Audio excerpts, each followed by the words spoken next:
just did review scores 2 weeks ago. No, it was a month ago. Yeah, it was a month I ago. promise. Yeah. Tom was late coming too, so. I was late. Good evening. I just drove in the driveway. You good to go? Yeah, good to go. I know, I had to go home to get changed because I was filling the edits and a lot of stuff.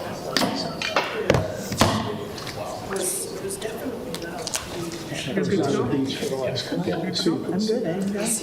Thank you for what you guys said. Welcome everyone to our Logan Municipal Council meeting for today, October 17th. It is 5:30. We're calling this meeting into order. And our first item is our opening ceremony by our Utah State University President, Elizabeth Betsy Cantwell. Can everyone hear me? Oh, I like the setup, it's nice. The mic, yes. AB is doesn't like me, so typically it won't work around me. So I've been asked to do two things. One is give some opening remarks, and the other is do the pledge. And I'd like to start with that if you all don't mind. Of course.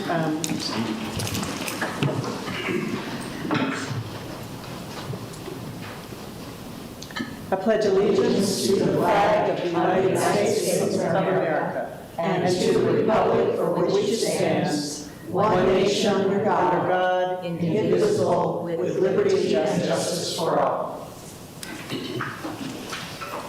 Well, good evening, and thank you for letting me have a little bit of time to talk with you.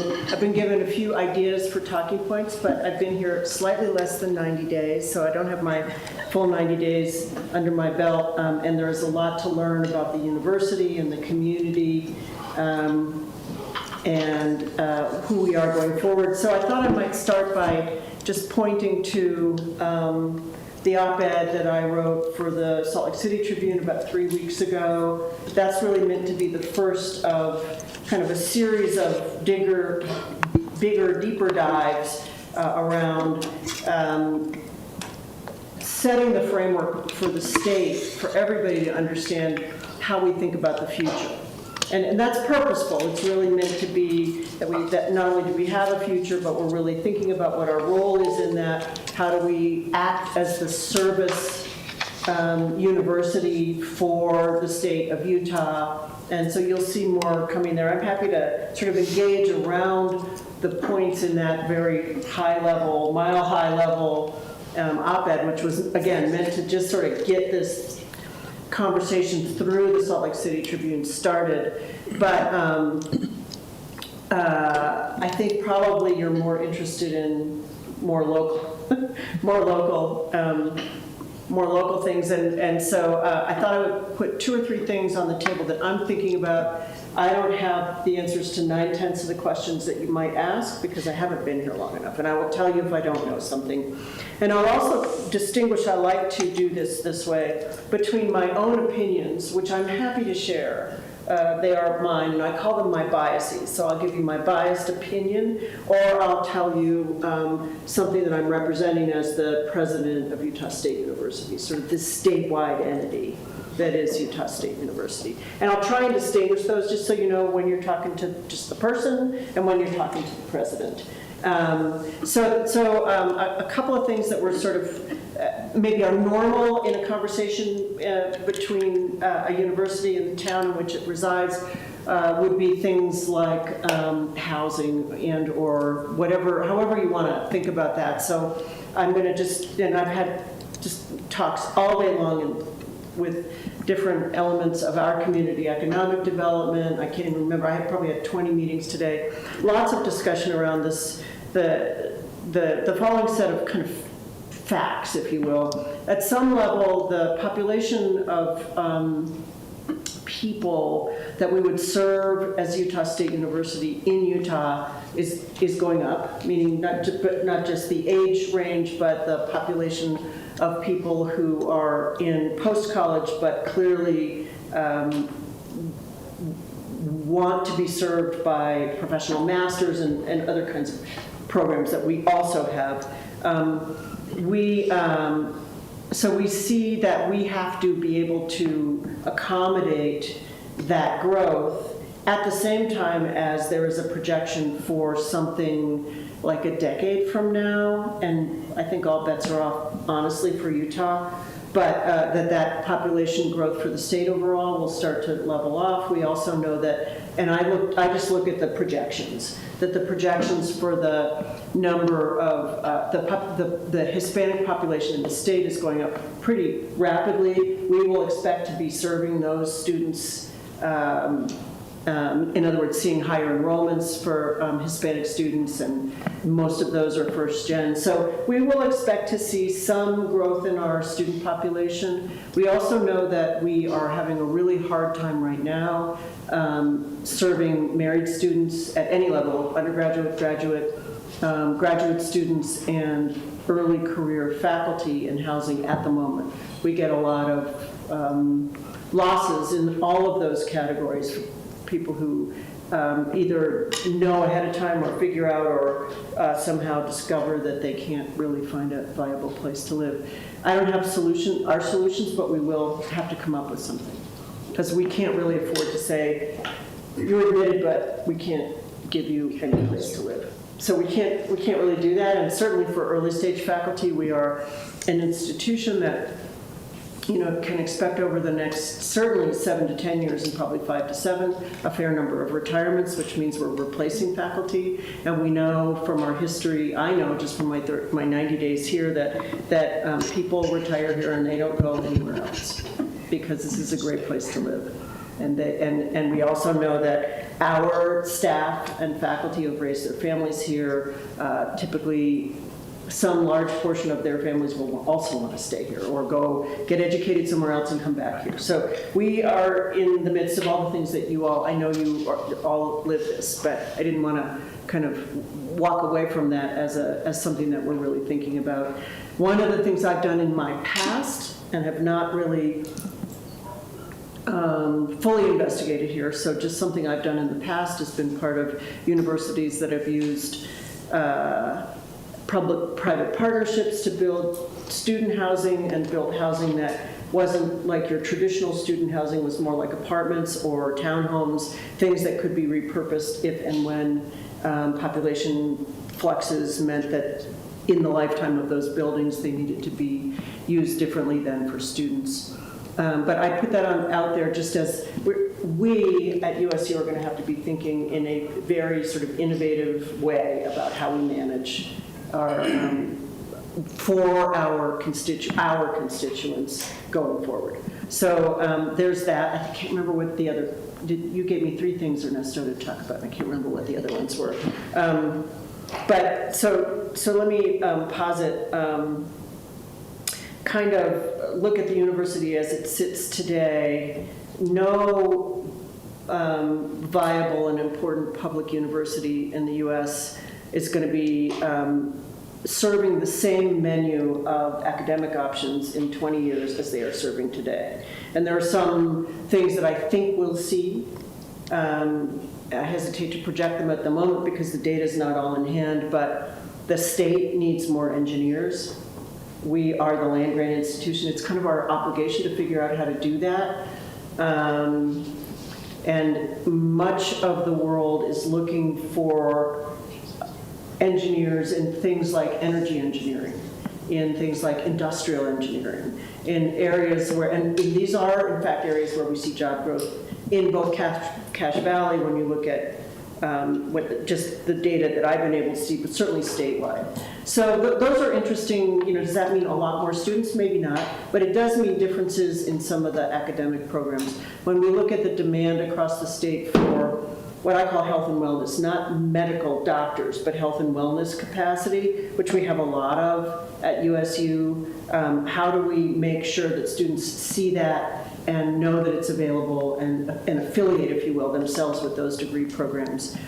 So those are the kinds of ways that I think about what are we going to be doing differently now. Is that my design? No, my entire institution works with me on those kinds of things. But we will be taking, and I invite you to join us more of a design, what I call a design thinking approach to what and how we should be delivering what we will be mandated to deliver in 20 years and even in 50 years. How do we make sure we're a viable and vibrant institution at that time? The last thing I'll say about that is just what does it mean to be an online learner if we didn't have the pandemic experience, which threw all of us, I think, into some weird zone where we did what we had to do and we figured it out and we all learned how to use Zoom and we reloaded Zoom every time we, but there is a whole world of people and institutions out there thinking about how do you develop now that we know we can kind of do it, online learning so that the learning outcomes, the actual outcomes for our human beings at the other end are as good in the learning sense as they were when we delivered in person. Which is not to say that the in-person learning experience is going out at all. There are a lot of other reasons why the in-person experience is important for the majority of our students, our young people who come to a campus like ours to get that step function out into adult life. So I'm going to open it up for questions now, because I do, and I'm happy to do that any time you want, is to come and just kind of have an open forum discussion about what I think. Again, there's an awful lot I don't know. Not only do I not know how many of you are USU grads, as an example, which I should know, but just Sort of. It takes time to really learn the details, and particularly the details of our community and how we, where we haven't done well and where we have done well as an institution with you all and with the city and with the county. So I don't know that well. So could I ask a question? Yeah. How do you, I know I worked at Utah State for 37 years. Long time. And one of the things that was always interesting to me was the fact that since the opening of Utah State University, there have been conversations about town and gown and how those relationships work. How would you, as a new person at an institution that is very well established, envision that relationship growing, changing, becoming? So I'll answer that from the perspective of my entire career, which has been, so I've always been in very large institutions, some of them research institutions, some of them NASA centers, some of them universities. I do think that relationship has to, at least in part, function as an overall kind of enhancement of economic value for the region. And I don't think that we, give me another point, which is that we will grow research at USU, and it will probably grow pretty fast. Now, research, typically if it turns into like a company or some measurable specific job growth, and it's basic research, it's 10 to 30 years before that happens. But we've got that kind of time. But I do think that we need to understand from you all and from all of the stakeholders in the region how we can engage in at least discussions about, economic progress for the region. And I've always personally been involved in those discussions, and I work with economic development agencies routinely. But every region and every locality is slightly different about how much of their self-image, how much of their history and their self-image is bound up in their discussions about future. And I don't know enough about that. I haven't been here long enough. I do think that's critically important. When we talk about coming down in the weeds kinds of things, or I would call them tactical, what's the things like housing situations, job situations, how are we helping or harming? And I think those should be overt conversations. So we're, in that sense, like any other very large employer and business in the region, that we're not different in that sense from being a very large business in the region. But we also know that we educate many of the children of Cache Valley, and we deliver them back out here as workers and as family members and as adults. And I think a more nuanced discussion, I'll give you an example of that, because I toured CAPSA today. How do we, in those social areas where we have great knowledge, maintain strength on behalf of the region? And that's a different discussion, but it is also part of our land grant mission. Thank you.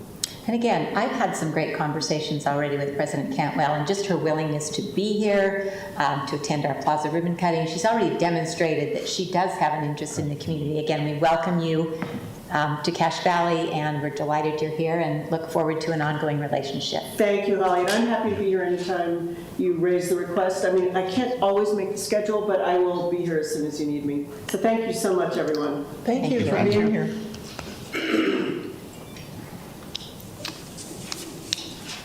Next in our agenda, we have the acceptance of our previous two meeting minutes and also the approval of the agenda for tonight. So I would like to say thank you for allowing the delay so that we could get the minutes a little bit, so they could have all the corrections that we sent off. I found the minutes for last meeting to be absolutely wonderful. I would move acceptance of both sets of minutes and approval of the agenda. I'll second that. It's being moved and seconded. All in favor, please say aye. Aye. Aye. All against, please say nay. Oh, we have our minutes accepted and our agenda approved for tonight. Reminder for the community that our meetings are usually on the first and the third Tuesdays of the month at 5:30, and our next meeting will be on November 7th. Mr. Chairman, I will probably need to phone in for the 7th because I'll still be on heavy doses of opioids. Don't want you participating. Which means, explain why. which means Tom may or may not make sense. Yeah, maybe you don't want to call in. You can take an occasional pass. It's something I do every once in a while. No, I will be having a heavy surgery, and I think I'll be in good shape. But So you may not be there even if you're there. I probably won't. That's good. I'll just accept that. If he calls in, he knows he's competent to be here. Yes, that's good. And if I'm not competent, I probably won't tell you. Rana will tell you. Rana will unplug me. Anyway, just a point of information. Well, we hear you snoring, we'll know that. Thank you for the heads up, Tom. Now is the time for anyone in the public that wishes to address the mayor or the council with items, with matters that are not on our agenda for tonight. So if you'd like to address us on any item that is not on the agenda, please come up to the mic and state your name and your place of residence and keep your comments to 3 minutes or less.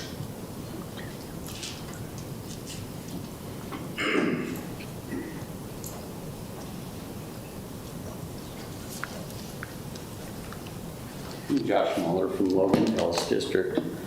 I just want to say congrats on the RDA approvals for the Woodsonia Mall project. It did get approved, didn't it? We have 2 more steps, one tonight with the city council and then one in probably another week or 2 with the city council. But the school district and the county council have both approved it, correct? So the school board already voted? Yes. Okay. And I was wondering, did they get the parking concerns? Because this was brought up at the school board meeting with the parking concerns to the, to that project. Did they get those? They do have quite a bit more parking than is required. Than what they were stating, because I remember in the conversation they were talking about possibly having people park in the commercial areas. And so I was, that kind of thing is, I don't know if you've ever had to do that before, living in rentals. Not sure. Yeah, it's kind of a pain. So, yeah, I was just wondering if that happened, if they got that taken care of. Thanks.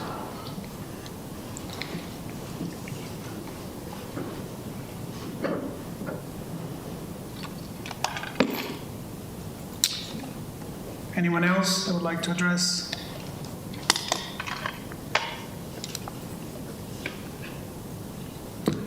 All right, we'll continue with our agenda for tonight.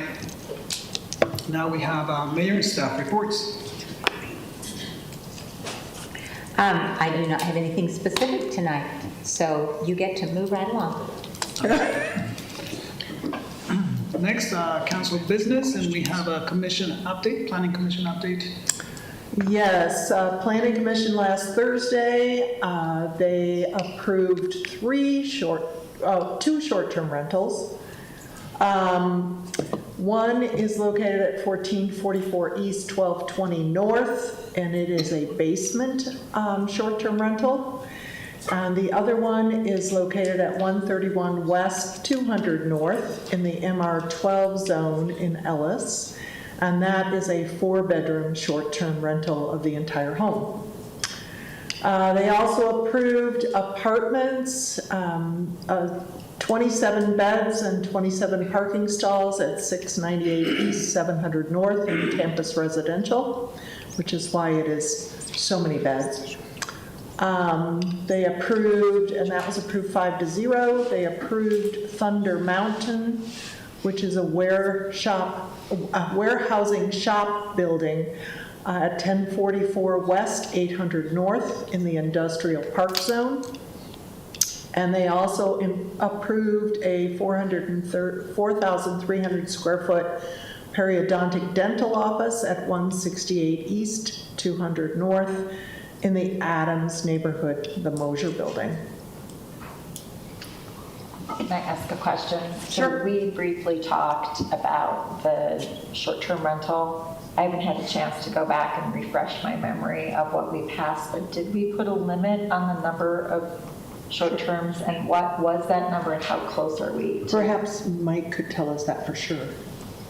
Yeah, we have a limitation on it, but we have not gotten near that point yet.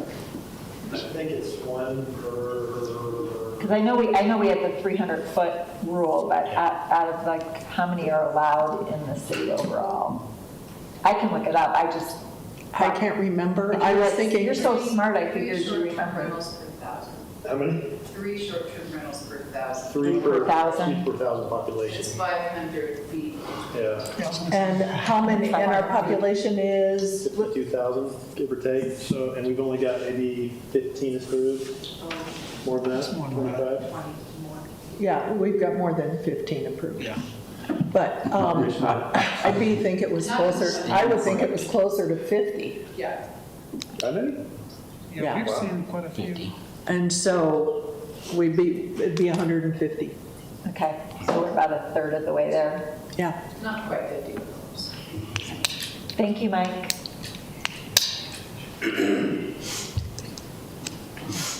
Thanks for the update. Thank you, Jeannie. Well, are we planning on reviewing that as we get closer to 150? Is your sense that we will review that? Well, I would think that we'd want to,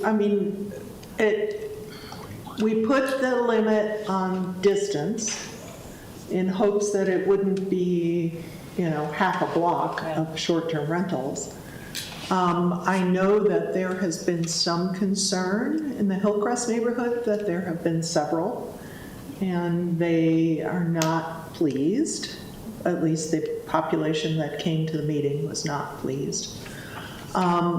Whether or not we want to review it, I think 150 is a lot, but that's my personal opinion. So if the council feels like we ought to amend that, we should probably take some time and look at where they're scattered and get a mapping and decide whether we've accomplished the objective or not. Because I hope that, We looked at other communities that had limited it and kind of used that as a benchmark, so. but I hope that it's not being used as a workaround to having more people in a rental. Yeah. That's why we're trying to avoid that. And so, that is always a concern.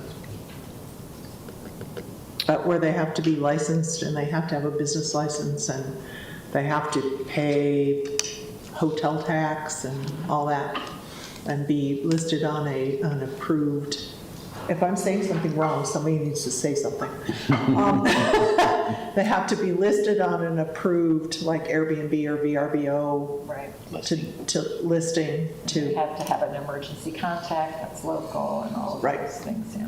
that can get there within a certain amount of time. It has to be posted in the house, and, the rules have to be posted as well. And they can't rent to the same person 30 for, days in a row. for 2 30-day periods in a row. Once a short-term rental is approved at the planning commission, would they have to come back to get approval after a period of time, or are they approved until? My understanding is they're approved until, or unless they have complaints, and if they have 3 complaints, their license is revoked and they have to go to the quote-unquote bottom of the list to get back on. So, For what it's worth, we have one about a block and a half from me that I didn't know existed for some time. But I have observed it, and I think they're behaving. and it's licensed and all? I don't know about, I'm assuming it was a license, I didn't check. I'm just saying that the neighbors have felt decent about They've it. done a good job. And I know that there's different people coming in and out, but it's maintained. Well, I will say from the exterior, a short-term rental is going to look better than some of our regular rentals do, Absolutely. because the people who own them are concerned about what they look like for the people who are coming in Yeah. to stay there. Inside And the and out. behavior. Yeah.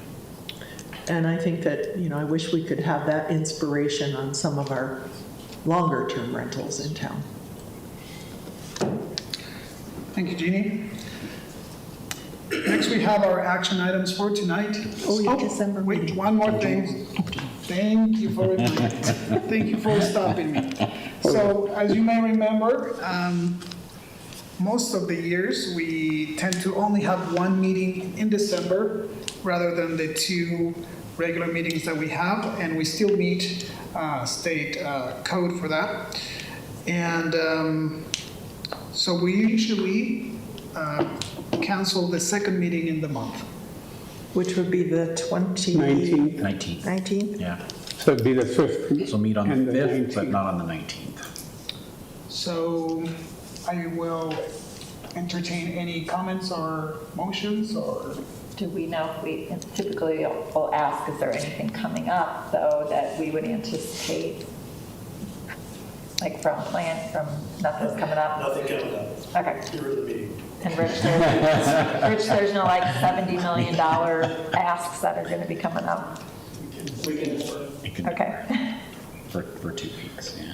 Okay. Well, I think tradition is good, so I'd move that we, That means your last meeting's going to be December 5th. you'll have to do the 5th and all the celebration that goes with We'll it. do the 5th. Tom will plead the 5th, yeah, since he's recovering still.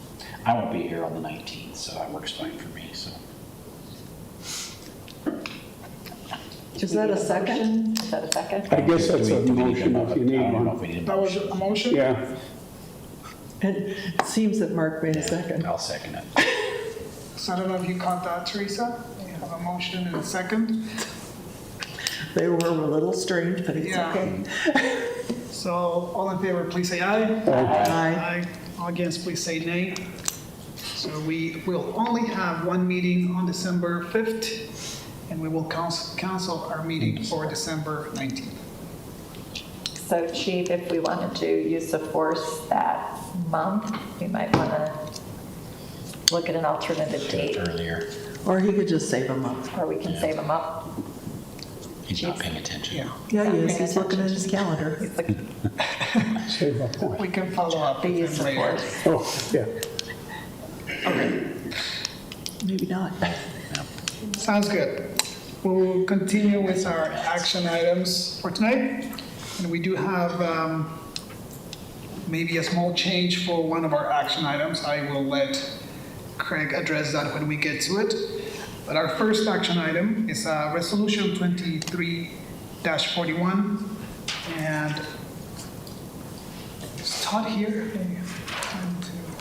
No, I think he came last time. Yeah.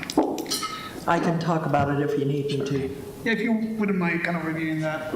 Sure. During the last legislative session, the state legislature changed the criteria for boards for transit districts, and they limited the number of individuals who could serve on a transit district between 5 and 9 people. Our transit board had currently 18 to 19 people on it because it used to be you acquired a board member that had a partial vote or a whole vote based on the number of miles serviced in your area. So we had a lot of people. The board collectively and in separate work groups worked through different concepts of 5, 7, 9, and because there were 18, 9 seemed like a really good number because we could have the same allocation of people throughout the valley with a smaller number. So there will be 4 members that will be appointed by the mayor from Logan City itself. They will each have a full vote. Then there will be an individual, I think, I might get this wrong because we talked about it a while ago, but approximately 3 cities that are geographically co-located will get together and choose an individual who will represent those 3 cities on the board. And that will comprise the remainder of the 5 remaining seats on the board. Each city has to ratify that, and Todd was here last meeting to explain that whole situation, and I think it's a really good idea. I think the board is a little unwieldy the way it is. I have sat on the CBTD board for several years, and I think a 9-member board will be able to have more work to do, but they will also function better for our community and allow CBT to grow in a really good way. So, sorry, sort of ended that with that bit. Thank you for reviewing that. And My one question was, are we keeping proportionally the same Yes, votes as what we had? yes. Okay. Sort of. Yeah. Are there 16 votes? Currently, we have 9. No, there's No. 19 votes. No, But there are there's 18 individuals. There's 18 individuals, but they're Oh. voting-wise, we'll dilute it. And No. I'm not saying it's bad. It's No, we will, because, good. Right now, we have a voting majority. When it changes, we won't. And I'm not saying that's a Yeah, bad. that's what my concern. well, originally when we discussed it, I had proposed that we would maintain that majority, but there was a question posed by some of the outlying communities that they wanted to still have a voice, and I felt like with 4 votes out of 9, we were still in a very strong position to help CBTD grow. And there is some other concerns if we were to maintain a voting majority. So I actually think it's a good thing. I had some concerns about that. I didn't want to lose our majority if that was important for us. It has not been important, so it has not been an issue so far. That can always change. has the board always been that size? No, it has grown over time as miles have grown. And they had not reevaluated the miles served for several years, so technically the board could have gone up to like 25 people or something. Each with, like, the smaller communities each had a quarter or a half of a vote in those 18 people. So now 3 cities, instead of having a quarter of a vote each will have one vote together. So you'd need an accountant to do the voting. Yeah, something like that, yes. I suggest Rich. Yeah, he was on the board for a little while. Not long. I'm just curious why the state legislature decided that they had to step in and make this decision. I think that's believe kind of that odd, but in part because we were not following the law as it was written. And there's a new transit district in St. George that was like, we don't want to do it this way. This is unwieldy. And I know Park City was also concerned that it was going to get unwieldy to do it the way it had been written. So, And a lot of it had to do with UTAs, right? And kind of how they were. right. So it more closely aligns to UTA. gotcha.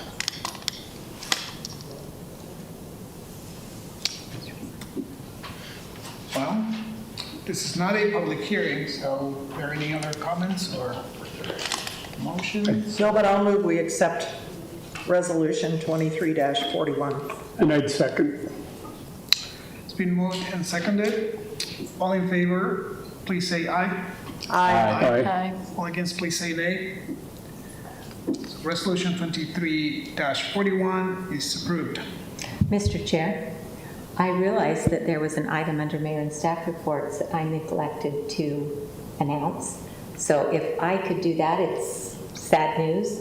Chief Hanig has accepted another position and will be departing Logan City on November 2nd. So we appreciate his excellent service, and he's moving into another state level position. But Somebody told me that, and I said, no. Yeah, can we reject that? Don't we have to vote on that? Is the building going to be done though before November 2nd? it will not be. We teased him about that. Wow, you're leaving before the building's And done? the building's gonna go. Yes, I am actually. He caused chaos. If I and can then just he say, leaves. if I can just say one thing, it has been an honor and a privilege to serve here in Logan City as the fire chief. It's been a pleasure to work with each one of you on many issues, including the fire station, which I'm super proud to see done. It was never about me moving in there. It was about what the community needed and the fire department needed to be able to provide services to the community. So as much as I would love to move in that corner office, I'm sure the next chief will appreciate the hard work that was, that we all did together to get that happening. So thanks everybody. It's bittersweet for me. A little earlier than I expected to leave the city, but you don't always get to choose when opportunities arise. And Where will you be going? so I will be the deputy director for the Utah Communications Authority, which is a state overstop. It's really 911 radio. So my job is to make sure that the radio works, and when you dial 911, you get a dispatch center. So the infrastructure, all the elements that, that are related to that will be under my purview. So. Well, personally, I'll say I've appreciated working with you, and I have also appreciated the fact that you're willing to argue with me. And you take without one occasion. Yeah, it has. And it's been great. Hopefully it's always been healthy down. Well, of course, Healthy dialogue, yes. arguing is not mean. Arguing is we just, call it spirited discussion. okay, spirited discussion. Healthy spirited discussion. Yes. So Well, thank I've been very pleased that you're willing to accommodate my spirited discussion-ness. Anytime.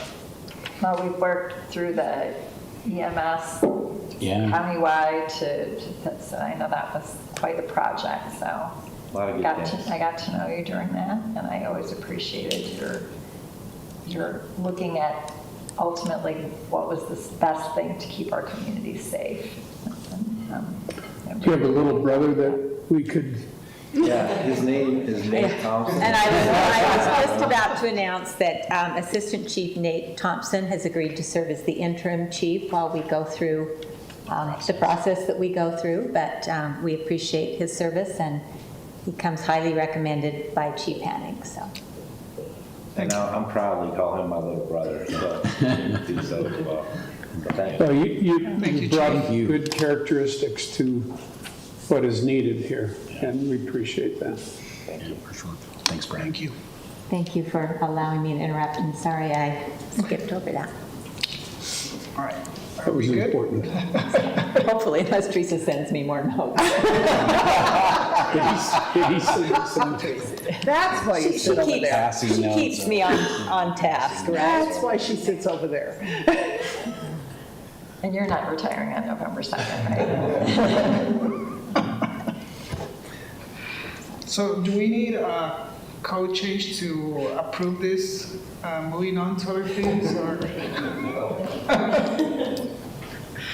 All right, back to our action items. Our next action item may need some change as it is on the agenda. Craig, I will, since Issa's not here, I will let you kind of tell us a summary of what's going on with this. So Jim is here also. Issa couldn't be here tonight. There's a procedural issue that's arisen that needs to be considered. Jim and Issa presented this amendment at the last meeting. They mentioned that the Division of Water Quality is reviewing the amendments to the ordinance. They are still working through those amendments. They haven't finished their review or signed off on the review.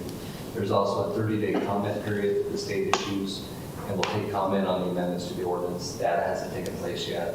So it's probably best to continue this item until the first week in January. First of the year, we think they should be done, that the comment period should be done. And then we can have the public, the council can choose to have the public hearing tonight or continue it, whatever makes sense to the council. So is there a chance that the ordinance will change between now and then? They may have some comments that they do, and if they do have some suggested changes or required changes, we'll bring those to the council and highlight those. I don't think it's likely, but there's a chance, yeah. I would like to delay public hearing and the item. I agree as well. Because I think that that better connects them together and people have the opportunity to look at the final document. So I would move we continue Resolution Ordinance 23-31 to the January, 2nd. okay, January 2nd is the first Tuesday. January. Let's do this. Does that mean you'll have to renumber it if it's moved into 2024? How about, Let's go to the second meeting. yeah, to the January 16, 2024 meeting. 16th. 16. Okay. Sorry, Tom. I'll second that. We'll miss the sewer amendment. I don't know if you got that, but Amy seconded that. So it's been moved and seconded to continue this ordinance 23-31 to January 16th of 2024. All in favor, please say aye. Aye. All against, please say nay. We've continued this item to January 16th of 2024. Our last action item is a public hearing for Resolution 23-43, which was some budget adjustments. 3 items to consider. The first is a request to true up the CDG budget to by the amount of $13,464 as your number. We pass a budget that is contingent upon the federal government kind of finalizing their CDBG amount allocated to us. And so this is just a true up to make sure we're allocating the proper amount. And all those funds go toward our reserve project, our whole project, right? I believe that's right. Yeah. Second item is a request to appropriate $8,080 from a library grant from the state of Utah, interlibrary loan program. We've received this several years in the past. And the last item is a request to appropriate $1 million of electric fund reserves toward the second dam sediment removal project, which we talked about. I want to know where we're putting the dirt. Well, there's actually some discussion that the Forest Service may own the dirt and they may want it. Yeah, So so they're we're Well, I going know there's Forest been that. Service, yeah. Well, Mark said last time that the Forest Service does own the dirt. Yeah. So, They should come get their dirt. That's right. They should remove it. They own the dirt at the bottom of the retention. Can't we just tell them, Behind the come and dam. get it? Can we sue them to come take it, Craig? It'd be nice if they would dig it For out themselves. $800,000. Anyway, sorry. At least it was less than what we anticipated, so. Any Yep. comments, any official comments or motions? Yeah. Oh, is it a I was at- public I was hearing? at Public hearing. Public hearing, yeah. I was at Second Dam the other day. It needs to be dredged. Yeah. All right, this is a public hearing. If you'd like to comment on this specific item, please come up to the mic and state your name and your place of residence, and keep your comments to 3 minutes or less.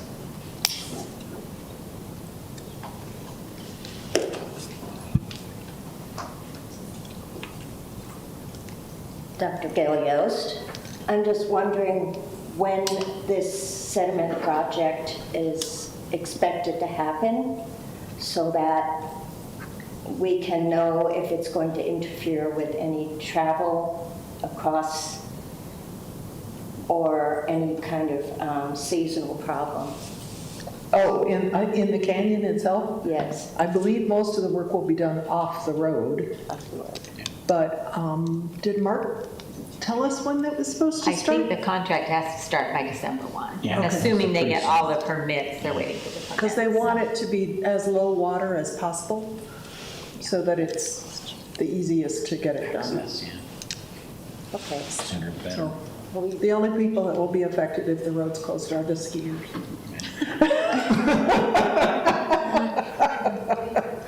And we go up early in the morning. Yeah. They won't be working that early, so.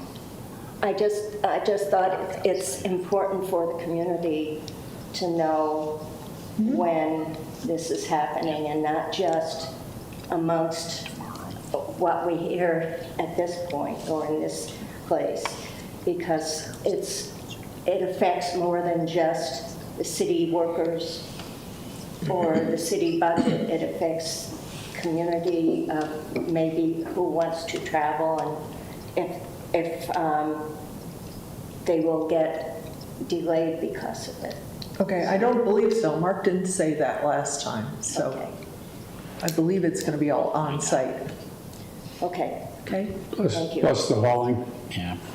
Unless they have to pile the dirt on the road, They'll have to cut across the road. which I don't know about. They're not going to do There that. will be hauling. They'll be hauling, yeah. Someone has to ask. That's a good question, Gail.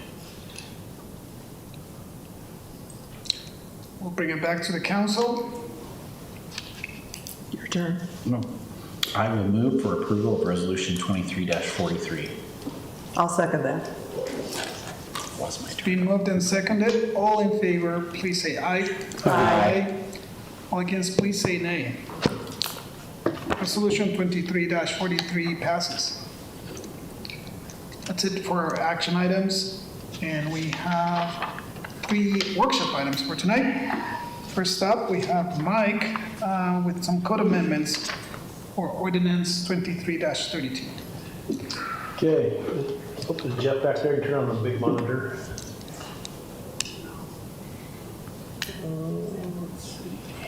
There we go. Alrighty. So there's a few slides, I'll go through it. A lot of it's background information you probably have heard before, but it kind of sets the table for the discussion about the code amendments. So this is ordinance 23-32, moderate income housing provisions, and it affects the chapters that are listed above in the land development code. So there's 3 distinct amendments that are in consideration. One is allowing for density bonuses for moderate income housing in certain zones. The second one is a micro living unit housing, so basically it's a smaller type of unit in certain types of zones. And then the third one is increasing the residential occupancy that we have current standards for now. So the purpose of these amendments are to implement regulatory changes to encourage more moderate income housing. That's the theory behind it.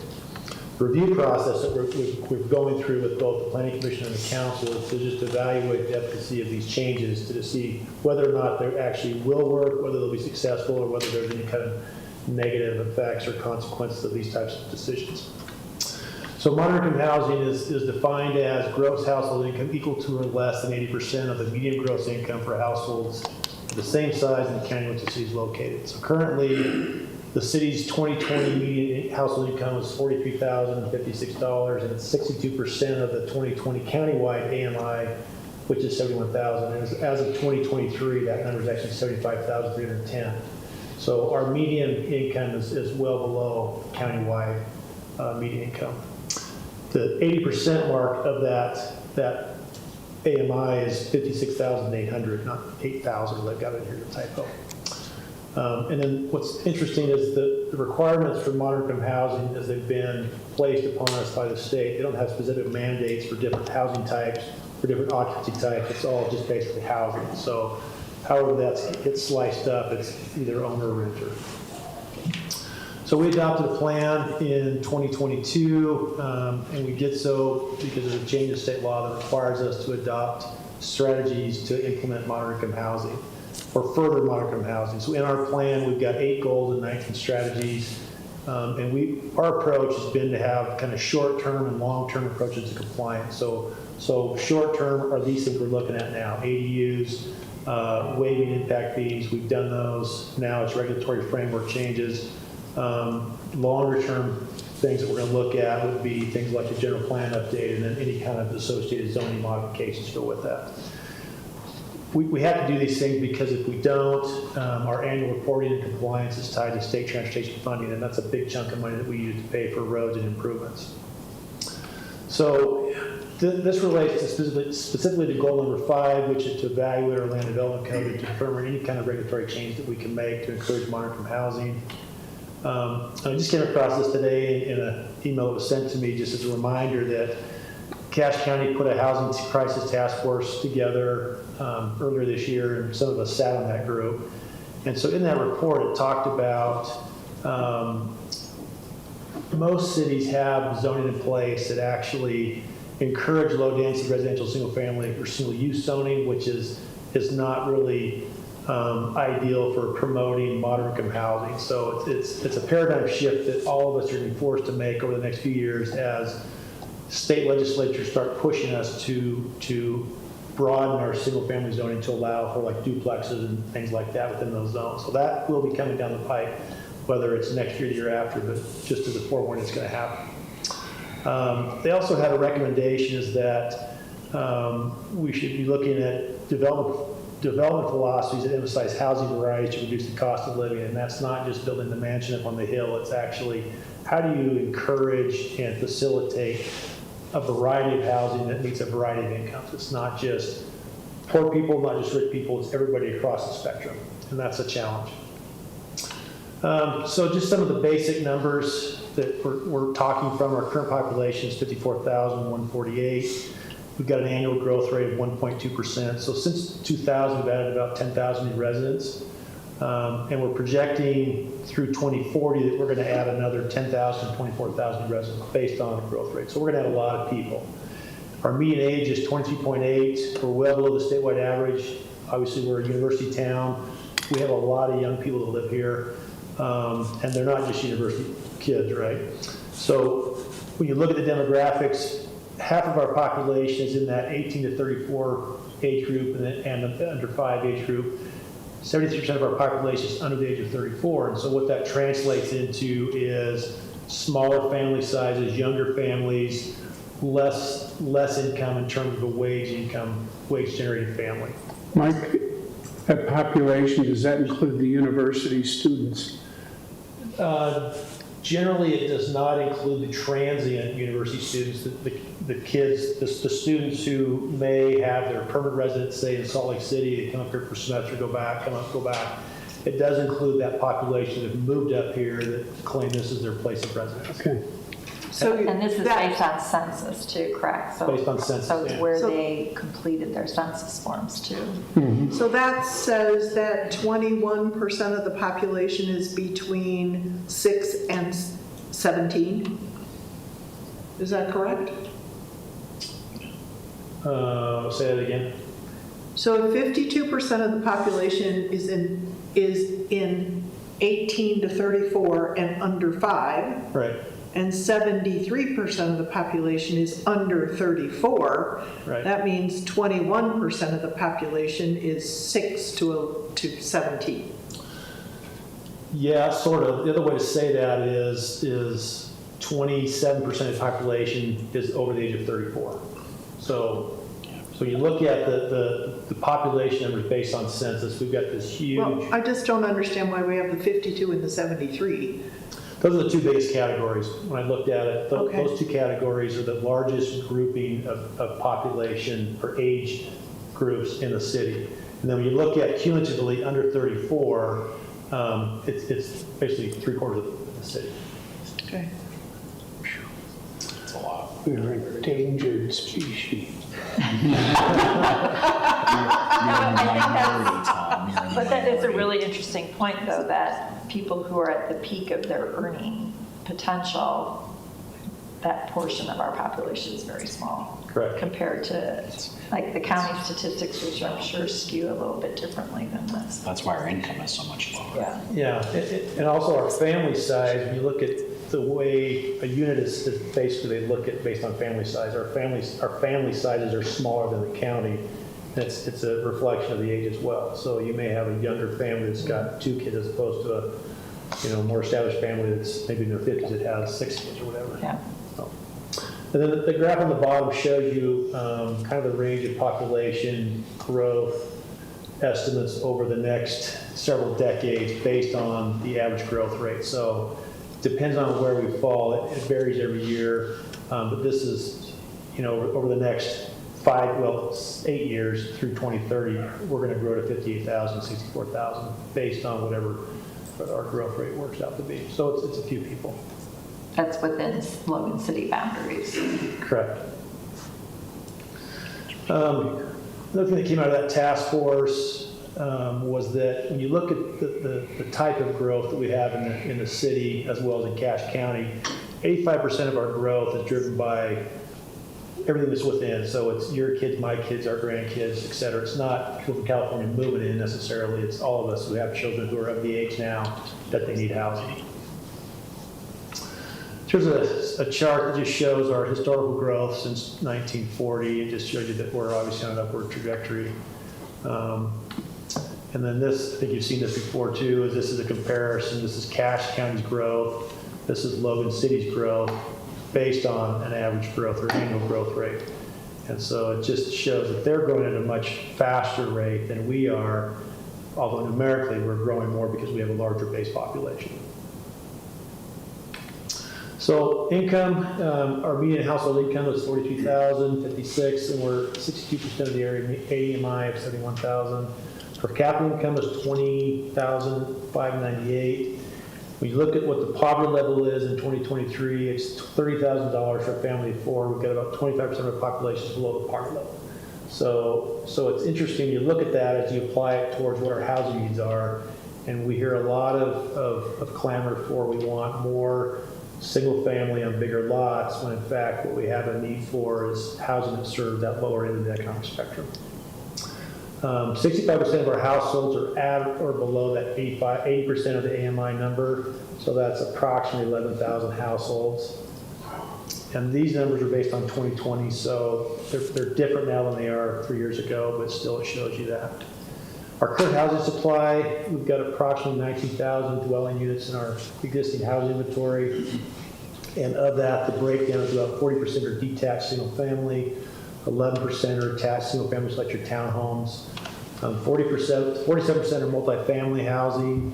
And then when you look at the breakdown of that housing stock, you can see on this chart, we've got about 55% is 3-bedroom or larger, and 45% is 2-bedroom or smaller. So, and then when we added new construction over the last decade, we added anywhere from 1,800 to 2,900 new units. This lower number is based on census data. The upper number is based on building permit data. So somewhere in that, we've added probably closer to the 2,900 new units. And that runs a spectrum of every type of unit in the city, and that would be student housing as well as just the standard house being built up on the hill. So our housing needs over the next 7 years through 2030 is we probably will need another 2,000 plus units. based on our population growth. Again, it's driven by that AGR, and we're not exactly sure what that will be. And then you look at what we're going to need through 2040, that number jumps up to 5,000 to 8,000. And these are non-student needs. So when we start factoring what the student population needs, obviously there's a greater demand for housing. Can you go back to that? I just have a question. So of that 40% that's detached single family, do we have an understanding of what percentage of those are owner occupied versus rental? Yeah, it's about 60-40. 60% is owner occupied and 40% 60% is rental. of the single family Well, homes. let me catch that to say, of the housing stock we have at 60-40, the actual percentage of detached single-family housing is just the opposite. There's a higher proportionality of that housing class that's actually owner-occupied. And I don't have the number off the top of my head, but I can get it to you. So what do you? So of those single-family homes, more or less than 50% are rented. Most likely less than 50% are rented of the single-family homes? No, it's probably on the number of, I'm going to say it's 70% are owner occupied and 30% are renter occupied. But does that? Of the detached single family. But so detached single-family residential housing is defined as a house that has not been chopped up into apartments, correct? Correct.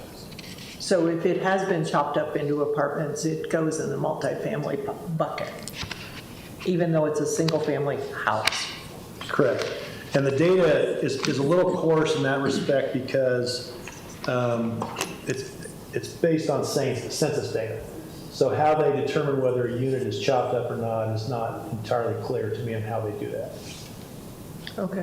So they may define something as a single family detached, but in fact it may actually be two units that has gone through a grandfathering process or may not even gone through grandfathering.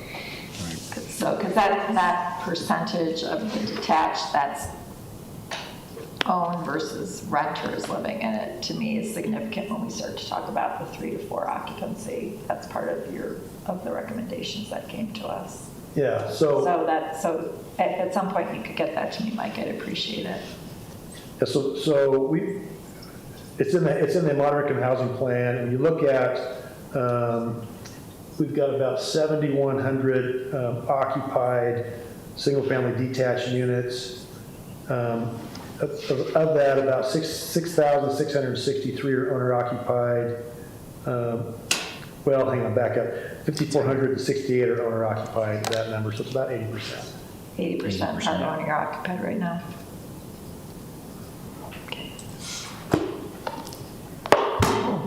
It looks a lot better than. Mike, maybe I'm off on this. I thought that the predominance of single-family housing was absentee landlords. No. Okay.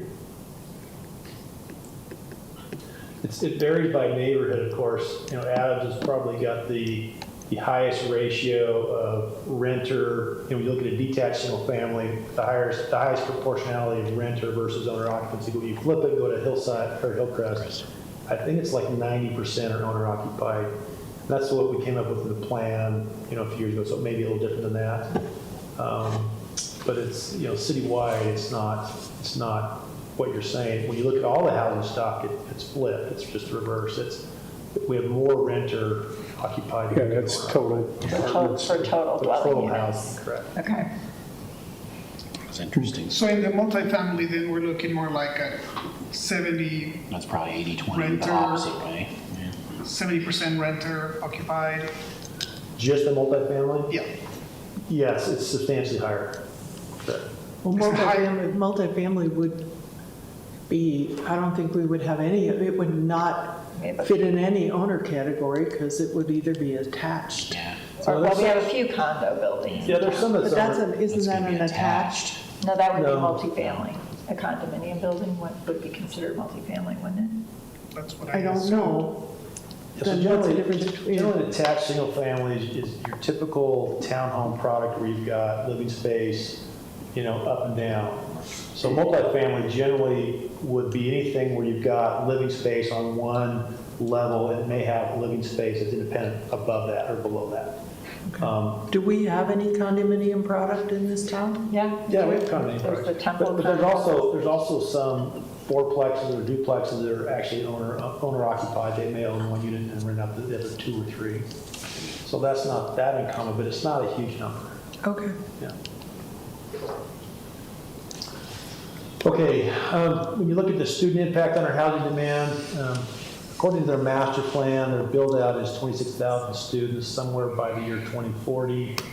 They have a projected growth rate of 1.6%. Their goal is to house 22% of their students on campus to retain that campus living environment or living feel. Their enrollment has actually declined a little bit.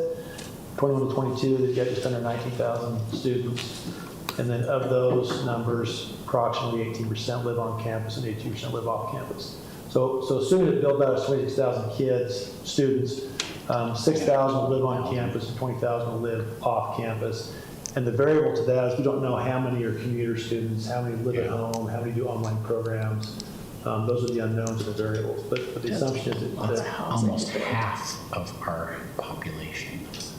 yes, and what we don't know is what that percentage is who actually are counted as residents versus who are counted as non-residents. So we don't know the transient level. But that's like That's a lot. almost 3,000 units have to be built on campus for them to get to their. That's why we have Could a you housing guys problem. speak up? Hey, could you guys speak up? No. I That's why we have a housing You're problem. whispering. Yeah. I said they have 3,000 units to build before 2040 to have the, get to their campus. I mean, would it be 6,000 would be the 23%? That's, yeah. So that they only have 3,500 students living on campus now. So you've got almost 3,000 More on units. Yeah. campus. Yeah. So you've got to build a lot of units for that. But proportionally, we're taking care of 82% Yes, of the housing needs of the university. yes, we are. And we are sorely deficient in student housing. Well, So we're- that's where the problem is. Well, we are sorely deficient in, yeah, we've got, That's where it starts, but that's why we have fewer houses, because there's students living in them. Okay, on the next one. So looking at the cost and affordability of housing, in 2020, the median value of owner-occupied housing was $238,000. The median listing price of housing in July of this year was $434,000. So 50% of our existing housing stock is considered affordable for households earning less than 80% AMI based on that 2020 value. You look at how much is it now? median value, No, 50% of how much of the existing housing stock today is considered affordable? probably less than 50%. Yeah, I don't have the 2023 number. Undoubtedly less than 50%, probably like 25%. 0% is affordable. Then you look at the rents have jumped 57% from 2016 to 2022. And when you look at the makeup of the renter population, a little less than 3/4 of them are at or below 8% AMI. And then 70% of those rental households are cost burden, meaning that they spend more than 30% of their incomes towards housing. And generally 30% is that kind of that benchmark, for when you look at income, mortgaging, and things like that. Interestingly enough, when I first moved here 50 years ago in January, I spent more than 30% of my monthly income on rent. Yeah, I don't doubt it. Hasn't changed. So this came out this summer. This is a report put out by the Federal Reserve Bank of Atlanta, and they look at housing affordability across the nation. So in the Cache County metropolitan statistical area, that would include Logan all the way up to the state line, our housing index, and I'll show you the next slide, we're basically unaffordable right now. The median income, again, is $75,000. Median home price is $422,09. Interest rate, yada, yada. This is what you would need to buy a house that rate. And then again, this is what you're going to be spending as a proportion of your income. So you are going to be severely income challenged to buy a house at that level. This is where we've been dropping. So back in mid-2015, 2016, we were very affordable. Took a dip there in 2018, 2019, and this is where we're at currently. And this just rates, if you're under 100, you're considered unaffordable. And these have significant issues, not just for providing housing, but you've probably heard this before, is if we're trying to recruit for jobs and employment, it's hard to recruit people to come here if they can't find a house to live. New professors, we just heard that. Sure. Young faculty. And students. So we did a little online search for the planning commission, what's out in the market. Here's a house up in Hillcrest. It's listed at $450, $449, $900. And when you look at down here the history of this house and what it was valued at back in, say, 2020, and how quickly that value has gone up. And then another example is just a townhome on the west side of town. It's the same trend line here. Back in 2019, it was less than 200,000, and now it's up to 299, 900. The same trend is for different rentals. This is a rental of a 4-bedroom, 2.5-bath house, $1,800 a month. In 2020, it was $1,400 a month. So just in that 3-year period of time, it's gone up that much. Another one, west side, same thing, $1,000, 2-bedroom rental, and then back in 2019, it was $800 a month. Here's one that just came up. This is one of the L59 townhomes on First East. So they've listed on their website a 3-bedroom, 2.5-bath townhome. Their rent is $2,449. I think it goes up to $2,600 based on the unit. So when you look at an affordability calculator and you plug in our numbers for Logan, so if you make the median income of $43,056, you plug that in, and this assumes that debt limit of 30%, this is what you can afford in Logan City. So really, there's not a lot that you can afford if you're at that level. Okay. If you are at the Cache County median income, current 2023, you're $75,000. This is what you can afford to get that 30%, $211,000 house. There's not a lot of that available out there as well. And then if you kind of flip it and you want to buy a house, just that house in Hillcrest, that's $440,000. You've got to have this kind of an income in order to be below that 30%. So again, it gets back to that Reserve Bank type of evaluation. If you're the median income of the area, if you want to buy that house, you're going to spend this much of your income each month on housing. So really the result of that is that most of the housing we have in the city is unattainable for at least 70% of our households. And then when you look at, as it applies to renter households, and we talked about that this morning with the chief, that most of our rental households are really have the inability to buy a new house. I mean, it's just the nature of our market right now. So this is an older graph, kind of shows you our supply and demand. 2010 to 2015, we were in a deficit of building new units, 35%, and I'm assuming 2016 to 2020, we're at that number, if not even worse. Is that all of Utah? Yeah, that's correct. But we've been in a deficit of housing for the last decade plus. So when you look at a summary of where we're at, where we're going, kind of what the issue is and why we're talking about moderate income housing, we're growing. Apparently we all have a lot of kids and now they want to buy a house. So we're going to have 5,000 new people by 2030, 25,000 people by 2040, and the question is where they're going to live. So they're either going to live internally to Logan, they're going to live as we expand Logan out, which creates traffic issues.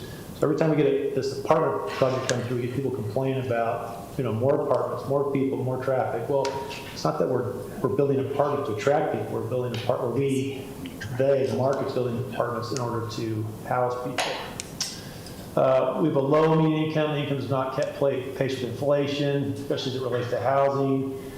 2/3 of our households are below that 8% number. 20% is below the poverty level. You just look at the supply and demand. Supply is down, demand is up, and then the cost of housing outpaces inflation. So jumping back, kind of going full circle back to our plan and why we're actually here tonight. One of our goals is to look at those regulatory changes. So we have these objectives we're trying to meet based on state strategies that we want to meet, and our timeline to evaluate these is obviously in 2023. Okay, the first code amendment, looking at density bonuses for moderate-income housing. We currently allow a density bonus in the mixed-use zone for moderate-income housing. It's basically, we'll give you a 25% increase in your base density if you provide 5 units that are affordable.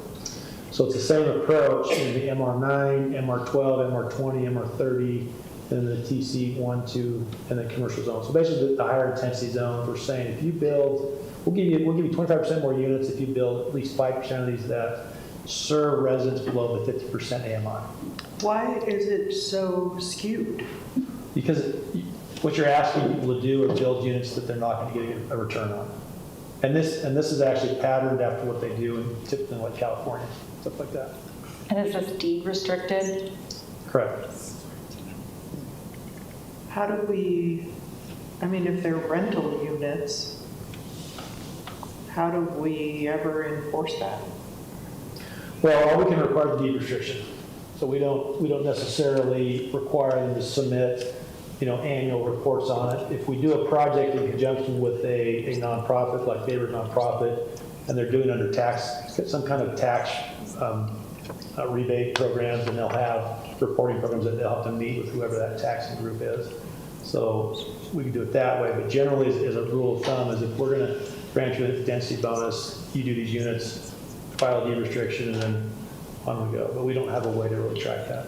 But it seems like we're giving a lot of Increased density for not a lot of deed restricted units.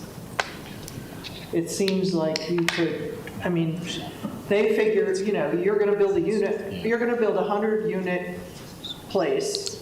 You've done all the pro formas. You say, my 100 units are going to give me back my money, and, so much this year, so much that year. By 10 years, it's going to be whatever. So now I go, okay, well, if I just make 7 units, I think it would be, deed restricted, I can have 125 units. Mm-hmm. So now my pro formas look a whole lot better because I'm going to make money sooner.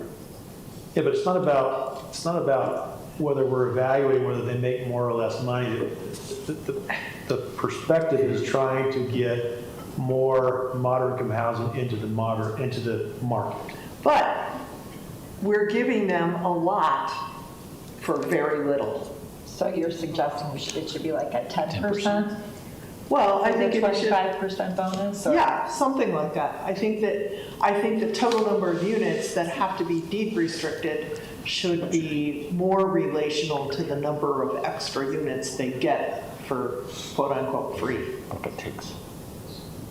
Maybe the model ought to be, it has to be profitable for a developer. What Jeannie's concerned is that it's too profitable. And so maybe there should be some kind of analysis as to say what will still encourage a developer to do it.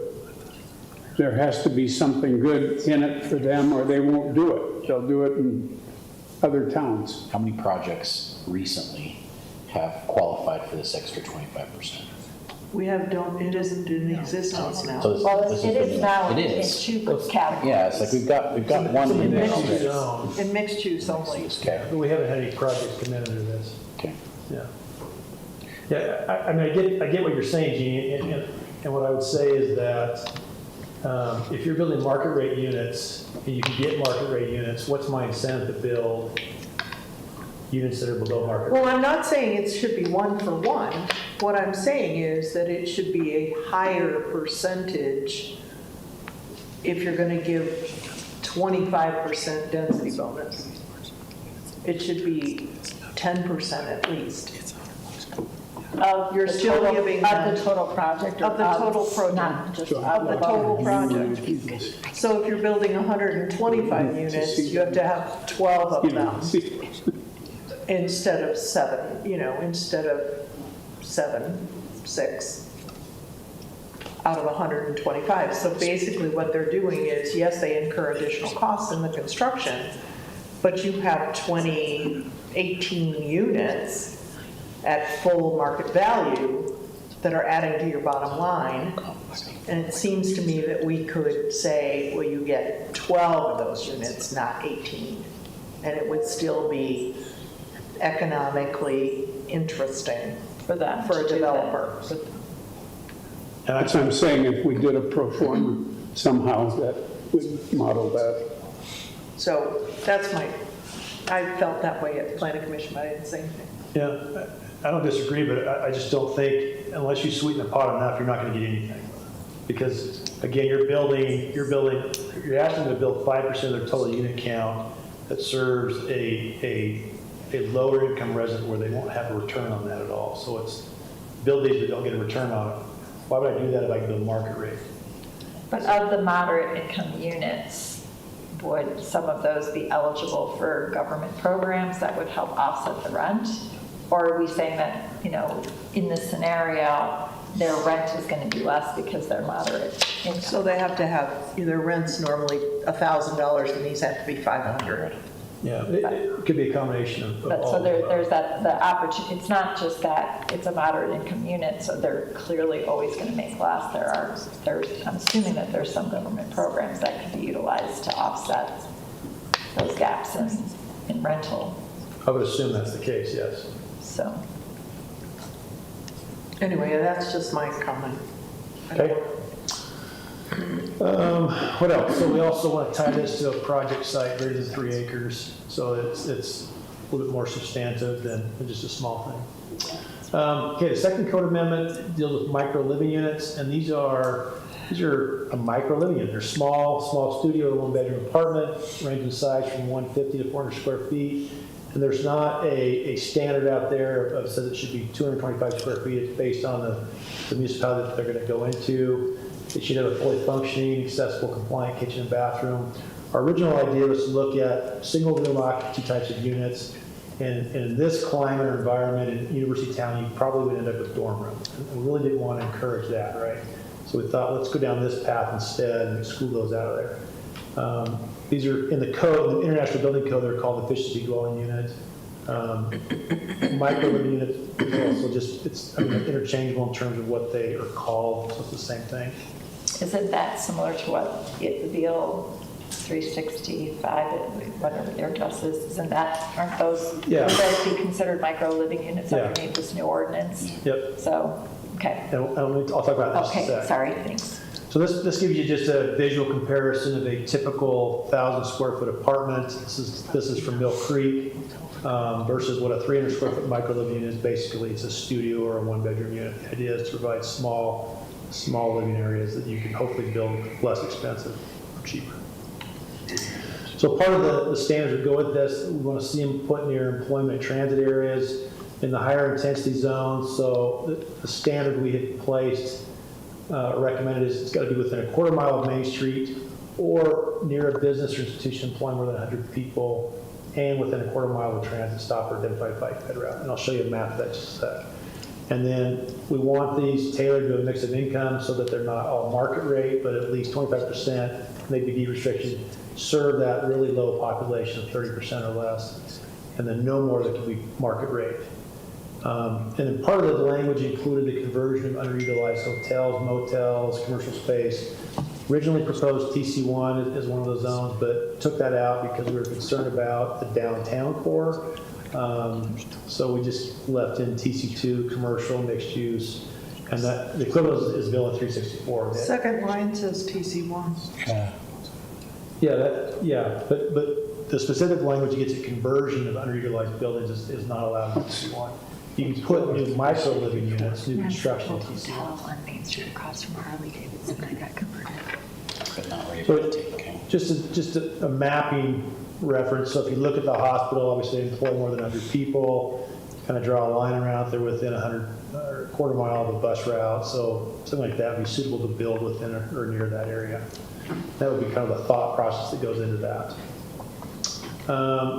Other standards is we'd limit the occupancy to 2 per unit, 2 individuals. Minimum size is 150 to max is 400 square feet. and a width of 12 feet, requires full bathing, 15, transient occupancy could turn it into short-term Airbnbs.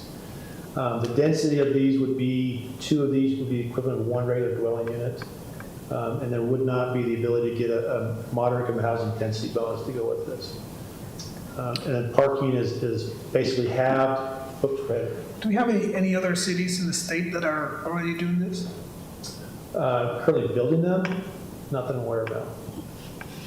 Are there any other cities that have them? Yeah, that happened. Salt Lake, I think. Salt Lake has several hotels that have been Yeah. converted. Washington County does, Duchesne does. There's quite a few communities across the state that have done hotel conversions. They've done the conversion, and what we're trying to do is facilitate that so they can do it legally, but also, facilitate the new construction of smaller types of units. So with this, if it's in TC2, do we still have the commercial requirement then on the first floor for these micro units? Good question. Because I know that's an issue for Bill 364 is that that's TC2 zone, so. Yeah, they've got to do commercial on the ground floor, street facing, so that would still apply on a conversion of a hotel motel. Yeah. That center doesn't go away because of this. But with this, is that been addressed in this court? So we're saying this could be in TC2 so that. We didn't address that, a Okay. deviation from that standard, no. Okay. So that's something to talk about with the ordinance. Okay, thanks. And the parking is basically 0.75 stall per unit, but if you say 2 of these are equivalent to 1 unit, then it's really 1.5 stalls per 2, which is similar to what we do in mixed use. Okay, the third proposed code amendment is increase the maximum residential occupancy. Our current residential occupancy is a family, so this is what can occupy, a house, an apartment, a duplex, whatever else. You can put a family in there, unlimited number, family of 12, family of 2, or you can have no more than 3 unrelated individuals. And this is dictated by Utah Municipal Code that really established a statewide occupancy load of 4 per unit, except if you've got a university in your town, you can go down to 3. So the proposal is to increase the occupancy from a family plus 1 individual, and then increase the unrelated from 3 to 4. We also have modified the definition of family based on planning commission, just trying to streamline it a little bit. It really says the same, but in fewer words.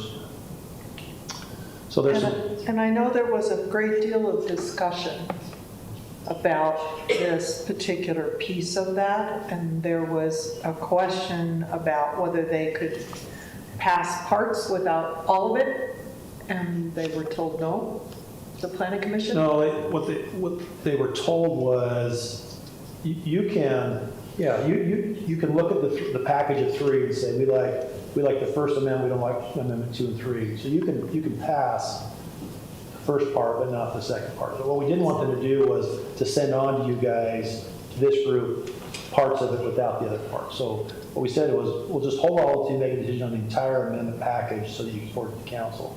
But if there are elements that this group doesn't like and should be taken out, that's fine. Yeah.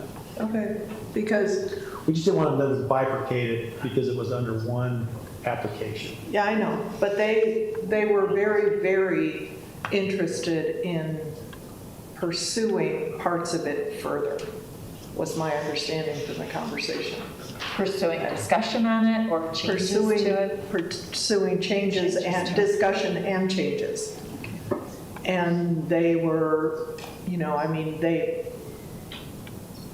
I would like to have somebody there or here when we have the public hearing to talk about that, because I think it was an important, they felt like it wasn't the way they really wanted it to be, but they didn't feel like they could pull a piece of it out. Because the whole thing was intended to come to this level. Well, it was all under one number. And so. Well, but that's not an entirely true characterization. What we told the planning commission was structurally and procedurally not to send part of the amendment proposal forward without the other part. So if they wanted to have more discussion on density bonuses or micro living units or on occupancy, then table it to another date. Tell us what information you want to provide, we'll do it, we'll have more discussion, but it really needs to go forward as a package and not approve it all or disapprove it all. You know, give them your recommendation. If their recommendation was, we think micro units are the best thing ever, and the other two, no dice, that's the recommendation you should have got. What we didn't want them to do was to try to send part of it forward without the rest of it. That's the only part that we had a discussion on. So they came back and they made a decision on the entire package.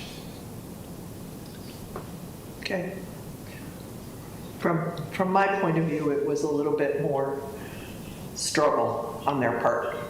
So when we act on this, we could say we like A and B in total, but we'd like to modify C. Yeah, just like any kind of code amendment, you can look at the language and say, Desmond, you're an idiot, this should be changed to that. I mean, that's in your purview as the elected body is to look at. That's what you could do, that's what your job is, right? Is to look at the proposed I just wanted to clarify that. And could I I have one other question. Are we obligated to do all of these? Or were we obligated in the moderate income housing plan to evaluate these? Yeah, what we have to do is evaluate. So all these to look at evaluate. So evaluated mixed to moderate income housing density bonus provision in all mixed use commercial and town center zones. So the process is, as a city, for you as the elected body to evaluate the efficacy of what the proposal is. And in that evaluation, what you can do is say, we think there are too many negative consequences of offering a density bonus for moderate income housing. We think that that's a bad idea for our city. So we don't want to adopt any at this time. So our reporting back to the state is, here's the process we went through. We went through a very public process. We notified everybody about it. We took public comment. There was a lot of discussion. And at the end of it, this is what the city council decided. Okay. So we check our box, we move on to the next one. Okay. Mike, have you made any evaluation as to how many units would be garnered by each one of these ABC? Is there any kind of a range of, this would yield 5,000 units in 10 years or whatever? Yeah, none of the first two, because we really don't know. All we're trying to do is kind of loosen up the framework and provide some incentives for folks to do it. So we don't know what the response will be. I'm guessing that the response will probably be minimal, because there's not a ton of money in doing affordable housing unless you do a bigger project and you can get some tax breaks that come back to us. So the project that went out on 2nd South, 6th West, Second North. Second North. What's that one called? Homestead. So they've done that project and were able to secure tax. What's the right word? Getting tired, obviously. Tax rebates through the state for their project, and so that's income controlled over there. Yep. And they're doing senior housing in the same vein. It's limited by income. So, but they're doing that as part of a broader portfolio. It's what they do as a company. I'm not sure that these will have a huge impact for us, for the city. I'm not sure we're going to see a project come through that says, oh, I want to do 5% affordable housing. I'm not sure it'll happen, but at least we're trying something. Could I also question the growth rate? You started off with a growth rate, and you said we have grown at 1.2 or whatever. I think it was 1.2. 1.2. That was when we had open land. That open land has largely disappeared. We still have some on the west side, but it's much less than we had. And so is there thought, or could we challenge to say, maybe it's only 0.9 or 1 instead of 1.2? In other words, that would change the whole calculus. Yeah, so that 1.2% growth rate is over the last decade. Right, but I'm saying the conditions have changed, so it increases at the same rate. Then we have to wipe out some homes and build some things, or really densify some certain areas. Yeah, yes. or build in the swamp? Yes and no. We have expanded horizontally over the last decade. Yeah. We've done a number of annexations, those have come in. But the growth has been across the city. So we are running out of open space, open lands to build. Eventually, we will have to have the hard discussion about, do we build internally and build up? Do we just say, we're done at this line? Do we keep going out to the west and keep pushing sewer out? It's obviously cheaper and easier to build in the greenfield stuff than it is internally. But I don't know if the calculus will change based on the availability of open space. There's still a lot of land to the west. I think what we're going to realize when we're all gone, that we've screwed up and built all over the entire valley and ruined it. And then we'll all start realizing we should have built more internally than we did externally. Philosophically, I agree. Yeah. I'm just saying, there might be enough pressure because we have some resistance to, I mean, Quail Meadows? We won't have too many of those, or Sugar Creek, or what, Right. Those are becoming, Well, Sugar Creek was annexed as well. So we just did an annexation plan this past year that looked at what we have internally in terms of available open areas to build on at, an assumed rate of growth or assumed density. Then we looked at areas that we can grow into based on an assumed pattern of development. Typically single family with a percentage of it multifamily. So we've got quite a bit of land that we can grow into.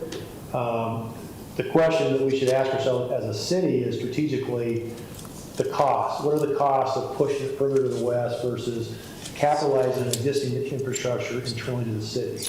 And that's a hard discussion to have. And the plan that we work under now, we adopted back in 2007, had that same discussion. We're running out of land, we got to build internally and build up. But as you all well know, there's a lot of resistance to redeveloping internally within the city from typical single family to multifamily. It's a hard discussion to have and a hard political battle to have. But I also think that I wish there were a way, and I don't know what way there is, but we have a housing affordability, but as we've been reminded by some of our citizens, people want to own something. And we don't have a lot of even condos or, smaller units available for people to own. Yeah, but that's driven by the market. That's not driven by the city necessarily. That's driven by a market demand. So the folks that build this housing respond to what they perceive to be a market demand that's pushing them in a certain direction. So we can't regulate and say you can only build 1,200 square foot houses that are owner occupied. We can't do that. Or you can't build townhomes and not be able to rent them. Right. Or an apartment building that has to be condominium, not rental. I mean, from the bigger, and I'm not an economist. Rich probably can speak to this better than I can, but when you look at just the basic supply and demand, right? If you've got a limited supply, you still have a demand that's up here, that pricing is going to raise because there's more people that want that limited demand. Yeah. As soon as you can, as soon as you can jack up the supply and the demand still is constant, then in theory, those prices should fall because you've got that much more in the market. But again, it's a market response to a demand of what people want, but then also what can they afford. And what I just went through is when you have a population that is relatively young and poor, there's not much they can afford. And if the market's not providing that for them, that's not much we can do about that necessarily, other than we look at other avenues. So like the occupancy is another way to provide a lot of supply really easily. I know it's a hard one, but if you just look at the bottom line, the basic number, the really basic math, if you got... To me, it just says, I charge $12.50, now I can charge $16.50 because I can have another person. Yeah, but that assumes that by adding that many more units or that much more housing in the market, the demand is changing. Demand is still going to be constant. So that assumption assumes that by opening up supply, the demand is going to jump that much more, and I don't think that's the case. But you projected the demand to grow.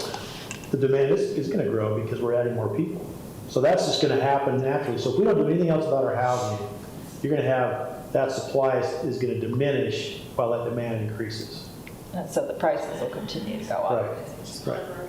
So I've got a simple mathematical thing, because I'm just a dumb planner and not a smart guy accountant like that guy over there.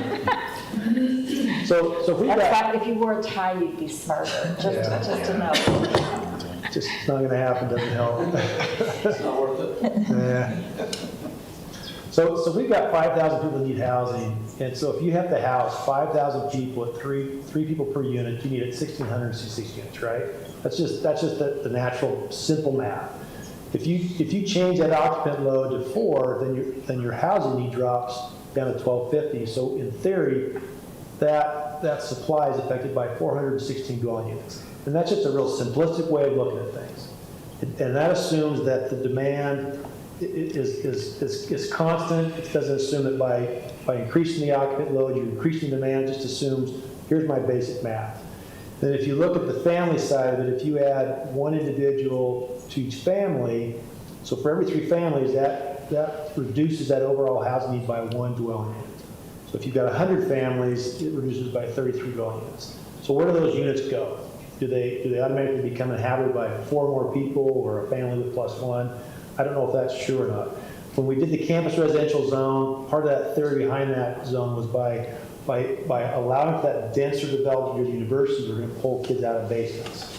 That was kind of that thought process about when you provide this housing to the university, you're targeting students, you're going to live close to the university, and that probably worked a little bit, but then The university grew. the university's grown, but then also people's needs for housing change, right?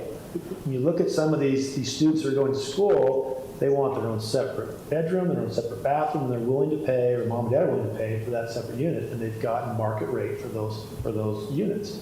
So it's the same theory here, is if you can pull people out of existing housing into existing housing, what do you do with that freed up existing housing? That you get this big suck from outside the city coming into it? I don't know, but I don't think that's really the case. So here's kind of to your example and the fear. So if this townhouse in L59 is currently renting for this, you put 3 people in there, this is what they've got to pay. You put 4 people in there, this is what they're going to pay.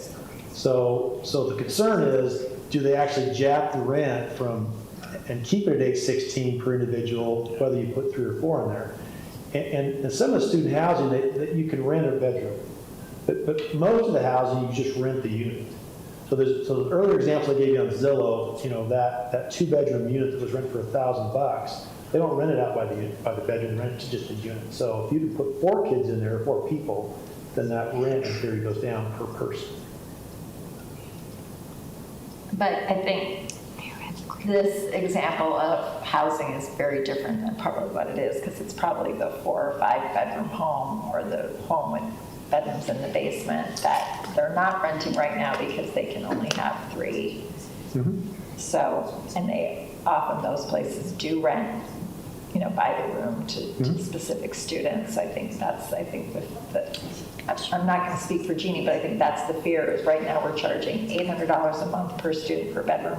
Oh, now we can put 4 in, we're just going to charge $800 for the 4th person. And that's a really valid concern, but then when we step back from that edge, how much of our housing is devoted to student housing? And then why do we as a city care whether a landlord can capitalize on that or not? Philosophically, why do we care whether you can make $400 more a month because you can get 1 more kid in there, versus providing a variety of housing options available for a wider range of our population?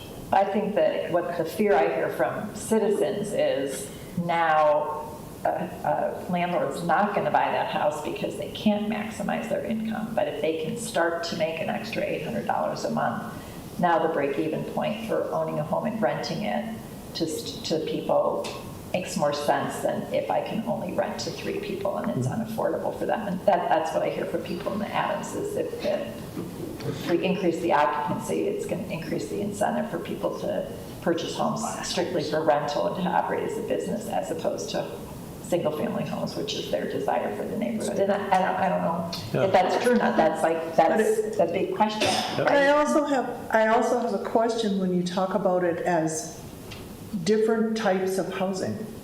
It's not different, it's rental housing. And it's just more people in a house. So I don't see it as a diversity of housing options, as you have said. Well, diversity of housing options to me is we allow, courtyard houses, or we allow, tiny houses, or we allow micro units somehow within a structure. I don't know, but that's diversity in housing to me. ADUs. But adding an individual to an already existing rental does not add diversity of housing to me. You're correct. It doesn't add diversity. What it does is just add opportunity or availability. And increasing the number to 4, that would still require 4 parking spots for? No, it doesn't change the parking requirements per unit. So per unit, it's 2 stalls. So yeah, there are a lot of potential unintended consequences with modifying the occupancy. But look at it from the perspective of, if I put 4 people in that house, how is that any different than me as a family having 4 teenagers?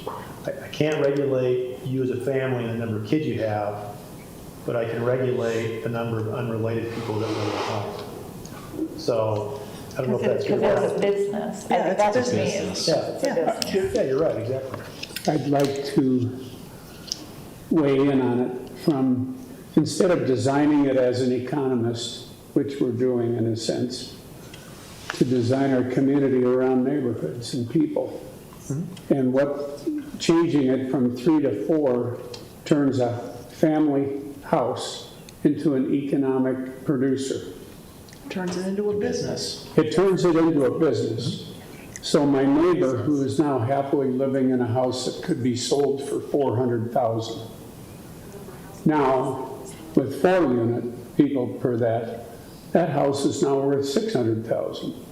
So there's an incentive for maybe him to sell and the next person to sell, and now it's a neighborhood of all absentee landlord rentals, which don't have the cohesion of a family, Ozzie and Harriet family.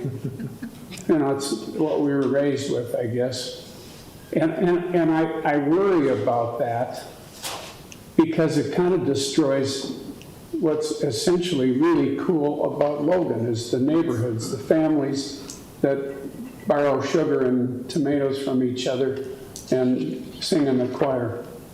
Well, and that's probably why the state, when they passed dwelling or occupancy thresholds, they gave university communities the ability to reduce that because of that very reason. Yeah. Because we have a unique issue or problem of dealing with a lot of young people who need housing, and they're university kids. So it's there's not many of us in the state of Utah that have the same issue. So the issues that Logan faces relative to occupancy are different than you might find, in a different community that doesn't have a university. I would much rather put our stock in the micro units and in bonuses for the development and get our mileage out of that, because once we change it from 3 to 4, it will never go back, and we'll say, oh boy, what did we do here? It'll be sort of like when we asked right now we're at house 3, students in their house. and people are stretching it to 4 and 5, which we're having a hard time. So if we change it to 4, it'll now be 5, 6, or 7, or whatever. It's opening a Pandora's box. So I think you were having some of the same discussion I felt like the Planning Commission was having. Yeah. And the same struggle. I But just want to know if Ernesto knows who Ozzie and Harriet are. Sure. It's David and Ricky's parents. That doesn't help at all. Did they sing in the choir? They sang in the choir. They sang in the choir. and I don't think, to Tom's point, that a rental to a family destroys neighborhoods at all. No. But I do think it is not, there is less stability when you have a lot of absentee landlords. And so, yeah, it's a difficult conundrum, and it's difficult, and maybe we're doing exactly what is required of us. We're evaluating it. Yeah, that's really what we should do. So as part of this process, I looked at some other similar university cities, and I will say I went off the football schedules for BYU and just to see who we were playing. But it's across the board, right? Every community is different. And so it's really driven by what your community thinks is the right number relative to what Tom said the issues are. And how they've grown up too, how those communities have developed and grown up too. Correct. I think some of them are younger communities as well. And they've evolved differently, yes. Yep. And then The other part I didn't say is that this will change the affordability for a family, because they're now competing with a developer who can get 4 payers for that property rather than one homeowner household income. Do you know what I'm saying? You're competing as a family against the developer, which has more The economic. business owner. As a business owner, Or yeah. can rent 4 rooms. Yeah. So just to kind of keep going on with this, we're almost finished.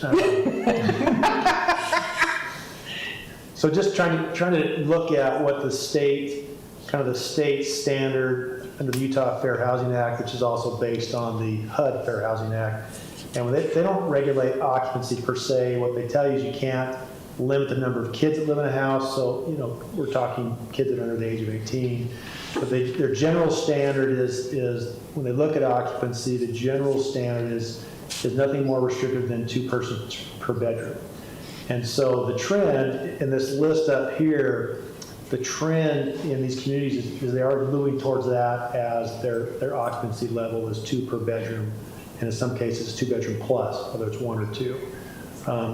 We were going to model after Colorado Springs. They had a program in place a few years ago about doing an over-occupancy permit. They've gone away from that. They go strictly to a number of 5.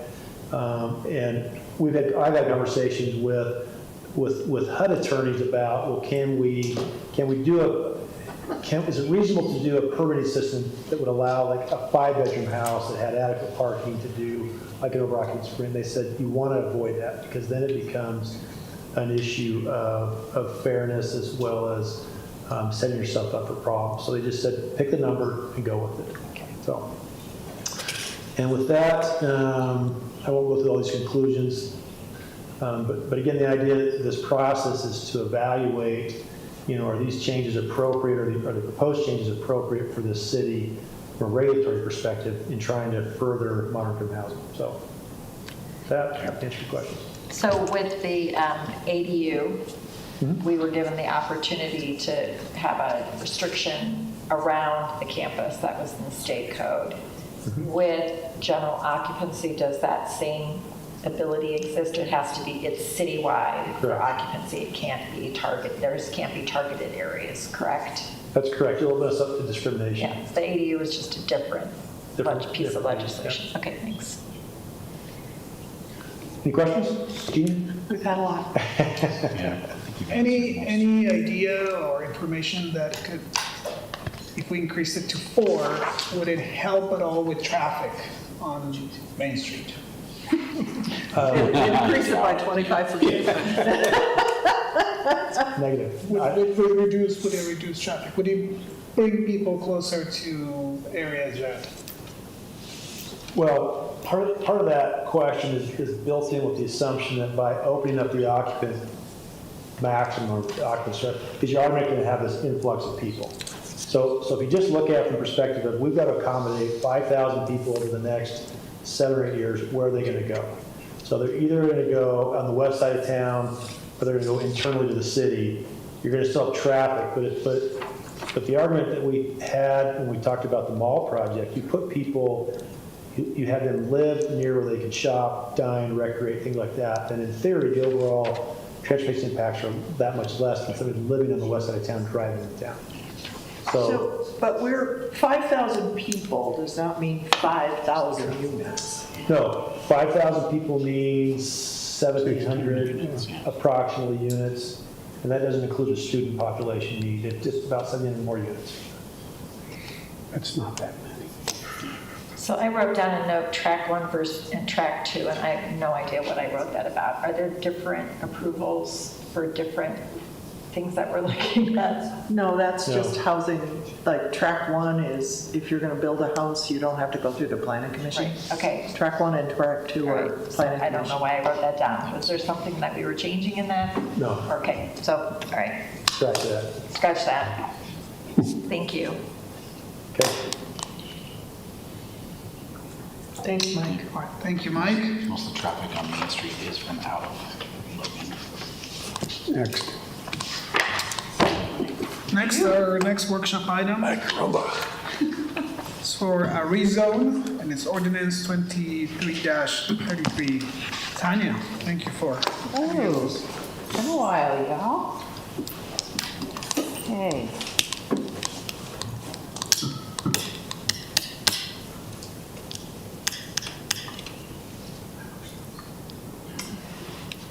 Okay, so this is a request for a rezone of part of Phase 5 of the Willow Lakes. Just as a little bit of a summary, the Willow Lakes subdivision, you all, I think, are quite familiar with that. The subdivision was approved by Planning Commission in 2021. Can you hear me? Talk up a little bit? Okay. There's 2 water ski lakes on the property. They're large parcels, larger than most standard NR6 parcels. Large HOA requirements and 5 phases of development. The proposal is to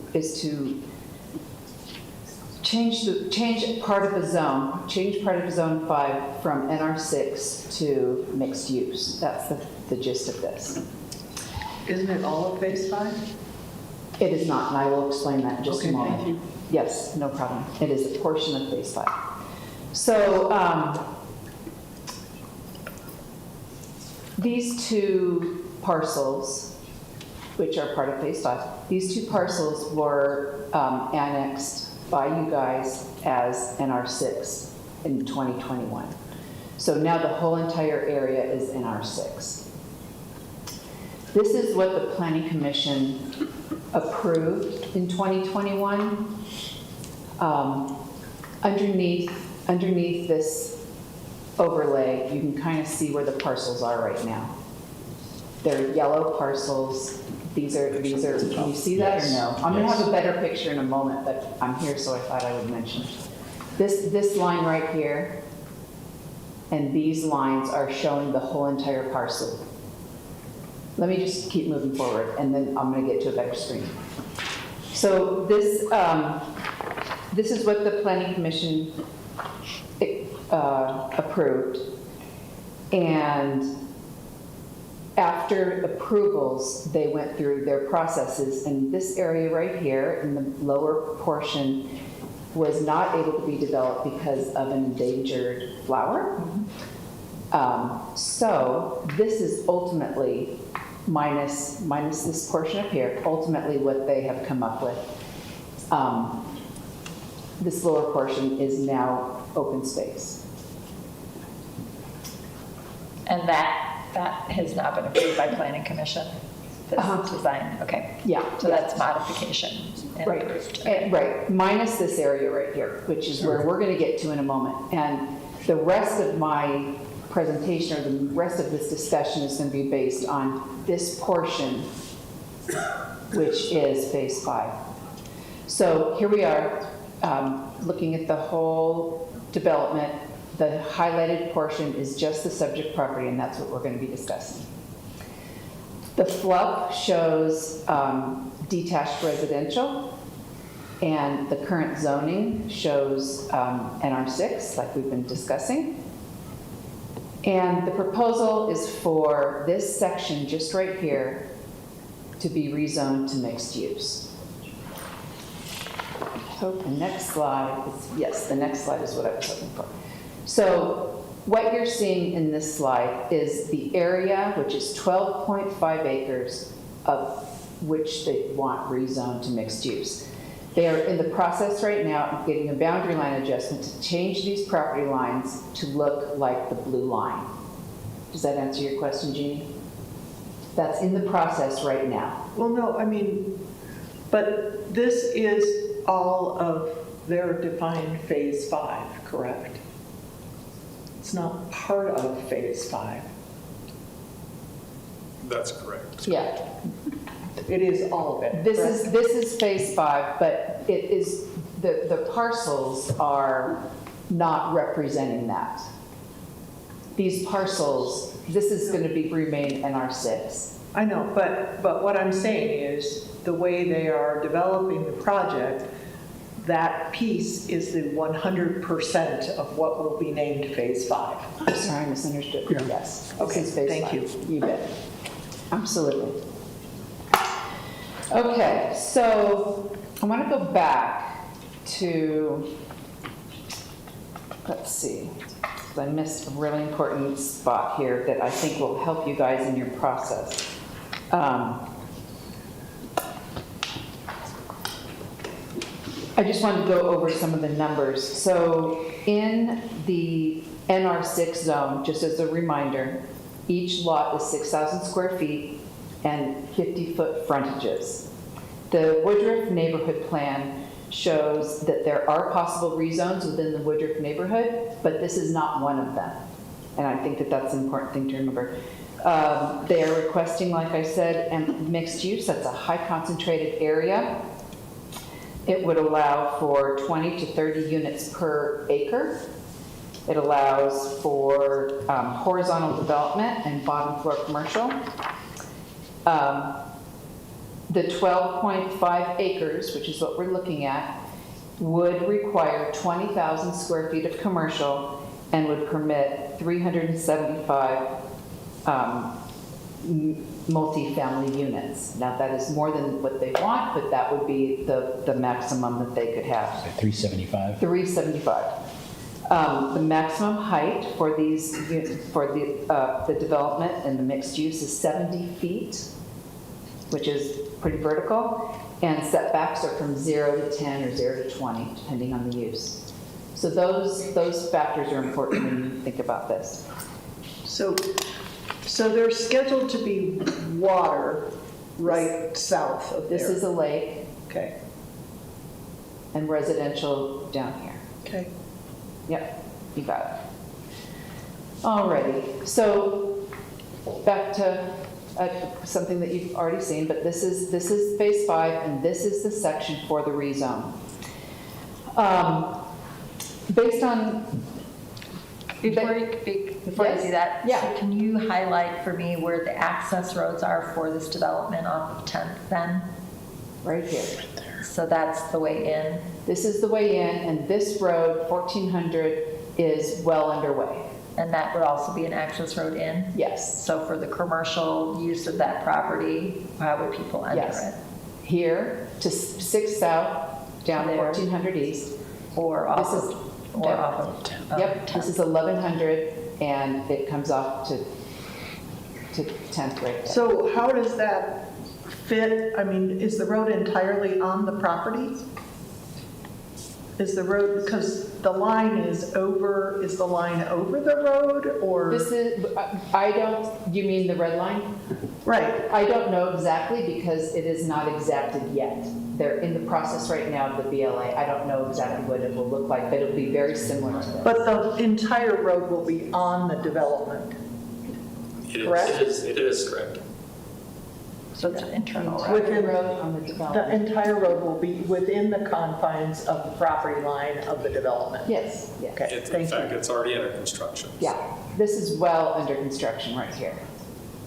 And one more question before you go Of further. course. What is the zone to the north? It's county. It's county, it's not even Logan City? Okay, thank you. Yep. We can continue the discussion with questions and answers. I did want to say, though, Just based on this not aligning with the FLUP and not aligning with the Woodruff plan, staff recommended that PC forward a recommendation of denial to you, and they in fact did that 7-0. Okay. They also discussed at length that development of this type in and of itself is not a bad idea, but maybe that a rezone is the wrong approach and maybe a PD overlay is a better option. So they went on for quite some time discussing that. And between Mike, Jeannie, and I, we might be able to come up with more of their comments in that regard. But they did feel that the PD overlay was a better option. Planning Commission thought that. Pardon? Planning Commission. Thought that. Planning Commission, yes, sorry. So what would be a better option? The PD overlay. Doing a PD overlay instead of a Okay. mixed use zone. I think you can correct me. Yes. They felt like the proponent had discussed that they were not going to put in 375 units, even though they could, and that there would be probably not the commercial. There was some discussion about it being a clubhouse or some sort of a storehouse for the water features, which the Planning Commission wasn't sure they felt that was the definition of commercial. I didn't include what they specifically were suggesting to go there because there's such a wide range of uses that can go in the mixed use. And that's why they thought the PD would be better. That's why the planning, exactly, that's exactly right. Because they could further define exactly what was going to go there instead of rezoning for a potential. Correct. I've had problems with. Yeah. Okay. So the services in that western knob, I'll say, would be a boathouse, which is rental. Yes. I mean, people can come and They're- rent that service and use the boat. Yeah, and we can talk to the applicant about private use versus public use in terms of boat rentals and being on the water. Some of the things that they were talking about was a bistro, a restaurant type cafe, which certainly would be open to the public, clubhouse, fitness center, townhouses, apartments, and a hotel. So the concept in general is not a bad one. But Planning Commission was feeling that it needed to be more tuned in than what mixed use would allow. So that's what I'm sharing with you. Is the intention that by doing this PD, what do you call it? Overlay. Plan development overlay. That they would have more control rather than the rezone? You mean Planning Commission? Yeah, or the city? The city would have more Greater development control, Yeah. yes, like we did with the mall. All right. And has a deed restriction been discussed at all to give the city some control over, if there was a rezone, that it wouldn't be for Well, we said the PD overlay, I'm sorry, I don't mean to. No. But we said the PD overlay would sort of replace those deed restrictions. by limiting the number? No, by Approving a increasing specific- our opportunity to be in discussion Okay. on the final product. Is that right? Yeah. Okay. Good explanation. I don't want to say things that are not right. I think that's good, It's yeah. tricky though, yeah. Yeah, that's good. Because this is such a unique site. I don't think it can be considered like another subdivision. It has a service that's unique. Nobody else has it in 50 miles. And I mean, it's really quite exciting to come here and increase a whole variety of opportunities. Can you put the map back up with the area, like the zones around it, that one thing? It's proposed, well, yeah. I think what the planning commission was seeking was a better idea and a plan for what they could see on the ground. And you can't do that with a zone change, but you can do that with the discussion and the collaboration of a number of different people, city employees, making decisions on what works for the community. But we can't require that. Right. So that's an optional thing for the developer. So the density was not necessarily, the potential density wasn't necessarily the biggest part that the commission was necessarily against. Oh, I think they were concerned about the potential density that the zone would allow. Yes. But if it was a PDO, then that can be handled. That's right. Has there been It's more of a any, negotiation. has there been any movement on those county, the properties that are in the county in terms of annexation? So at Planning Commission,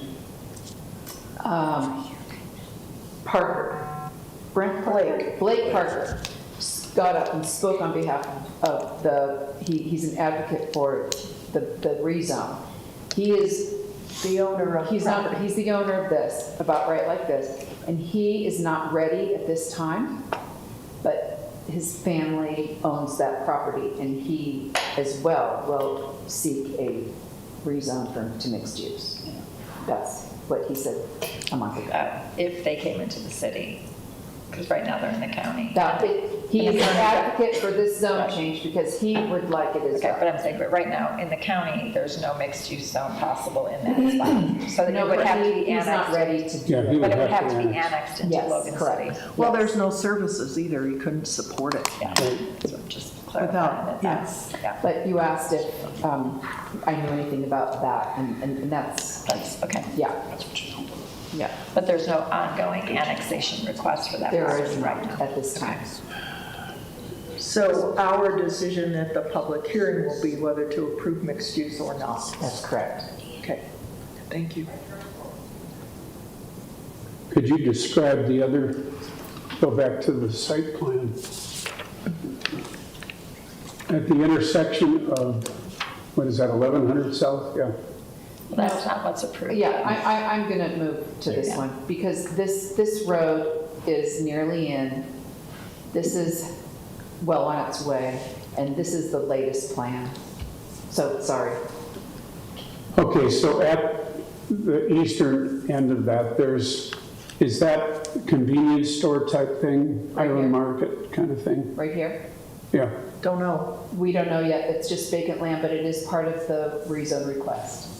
So nothing was No. described? No, well, what the applicant had said was it would be some sort of a drive-through. Okay. Grocery. I'm building a grocery store. A what? I'm building a grocery store there. Grocery store. Grocery store is what we proposed. Okay. And the units, looks like units with the little green trees. What does that describe? These are as? multifamily and hotel-type structures. And this is a concept. This is not Yeah, what they're sure. ultimately proposing, but this type of a layout where they could see something like this working is described here. But this corner, Is there resistance on the planning commission or staff to having those types of units in this development? the number or the types? The type? No. Okay. So it's the number. No, it's this planning commission felt that they wanted more say in what was happening than the mixed use would allow. More control. More control. Straight out rezoning it has a multitude of options. Okay. They wanted to see what it was going to be like and be happy about it. They liked the idea of a restaurant. They liked the idea of the clubhouse and so forth. They weren't opposed to any of that.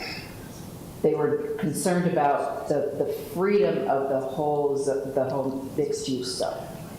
Yeah, because the whole project doesn't work unless that nugget in there is in. I mean, the boathouse and food thing and whatever. Well, No, they I could mean, do it what, works they could as still do residential. that as Yeah. residential. Yeah. They It's could all make this part of residential. a community. They could put in a boathouse. Yeah, yeah. Yeah, and they could put in single-family homes right there. You know, I mean, that could happen. But planning commission was not opposed to development, other types of development. Okay. Anything else, Jimmy? Anything? Any other questions, comments? Thank you, Tanya. You're welcome. Next, our last workshop item, budget adjustments, resolution 23-45. The man with the tie. Yes.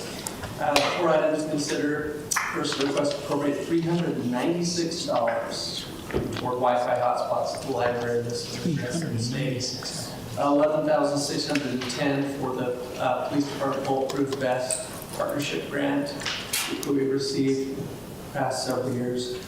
Request to appropriate $6,250 worth of contributions that were received from the Public Works training event that took place earlier this year. And lastly, request to appropriate $248,584 of communication center reserves for the purchase of radios and radio projects. So those reserves are set aside for that purpose. We've collected those funds. This does use up everything that we've collected thus far, but they are collected for that. Does it complete the transfer that we changed, because we started collecting that to transition from one radio program to another? Exactly. And so this completes that project basically It fundamentally? doesn't complete it to my knowledge, but it does use up everything that we have. Complete it for today. Yeah. But they'll continue to acquire through that $3 charge. They'll continue to acquire reserves to replace and enhance the radio equipment. Okay, thank you. Thank you, Rich. Any other considerations from the council? I just have one quick, I'd like to thank our police chief for coming down to the Workforce Services, Office of Homeless Services annual conference yesterday down in Salt Lake. It was great to have him be present there to participate in what ideas and things are happening across the state as we address the issue of unhoused individuals. And a lot of it was economically focused, just kind of what we just talked about here too, is housing affordability is really driving a lot of the homeless problem across our state. So thanks for coming down. Appreciate you being there. Anyone else? No outburst from me. No. All right, well, thank you, everyone. We'll adjourn our council meeting and reconvene for our redevelopment agency meeting. We have one action item. It's a public hearing for resolution 23-44. And you get me, both Kirk and Kimmer are out of town tonight, so I will give you a brief reminder. As you know, for months, we've been working on this new CRPA for the 1400 North Main project reinvestment area. And last Tuesday night, we did get the final vote from both the school board and the county council approving the interlocal agreements. So tonight, what we're having the public hearing on and then asking for your vote on is approval of the RDA for the interlocal agreements with Logan City, which again, you approved that portion, the Logan City School District and Cache County. So, and after that, there's just one more step. We think we can go 2 more weeks depending on Woodsonia's schedule. We might have to schedule an interim meeting to get that passed depending on a couple of things that are going on. But again, we're delighted to have the support from both the school board and the county council on the interlocal agreements. So, and we were waiting for the final legal signatures from the school district, and those I forwarded on to you today. We got those this morning. And we are still waiting for the county attorney to officially review the county's agreement, but again, they passed in their public meeting. We know it's approved. Thank you. Questions, comments? Emotional outbursts? Fascinating 80-something page read. My only comment. 84 pages, well, how many? With 84 pages. I know. There was one that was 84 pages, wasn't there? Kimber and Kirk have been working on those for a long time. You can He tell gets by- paid by the hour. I know. The book that we have. It's a big document. Yeah. Had to be sent separately from everything else. Yeah. So big. Are we ready for a public comment? All right. This is a public hearing. If you'd like to comment on this specific item for our agenda for tonight, for this meeting, please come up to the mic and state your name and your place of residence, and keep your comments to 3 minutes or less.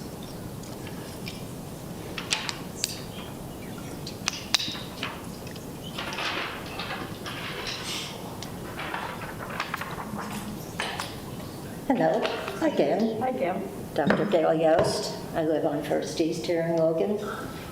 And I've lived in that house for 44 years and in that neighborhood for 46. So I'm kind of permanent. I'm wondering if we have a timeline on when all of this is done, how long it will take to start the process of tearing down and then rebuilding.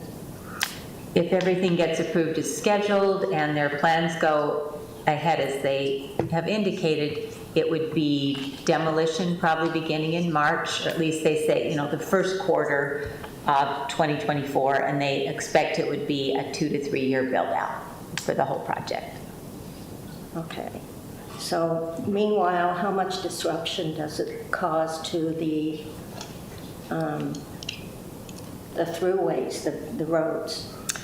I'm assuming that most of it will, you know, take place on the actual site. I mean, maybe there might be occasional closures, but I wouldn't think there would be any substantial disruption to the traffic.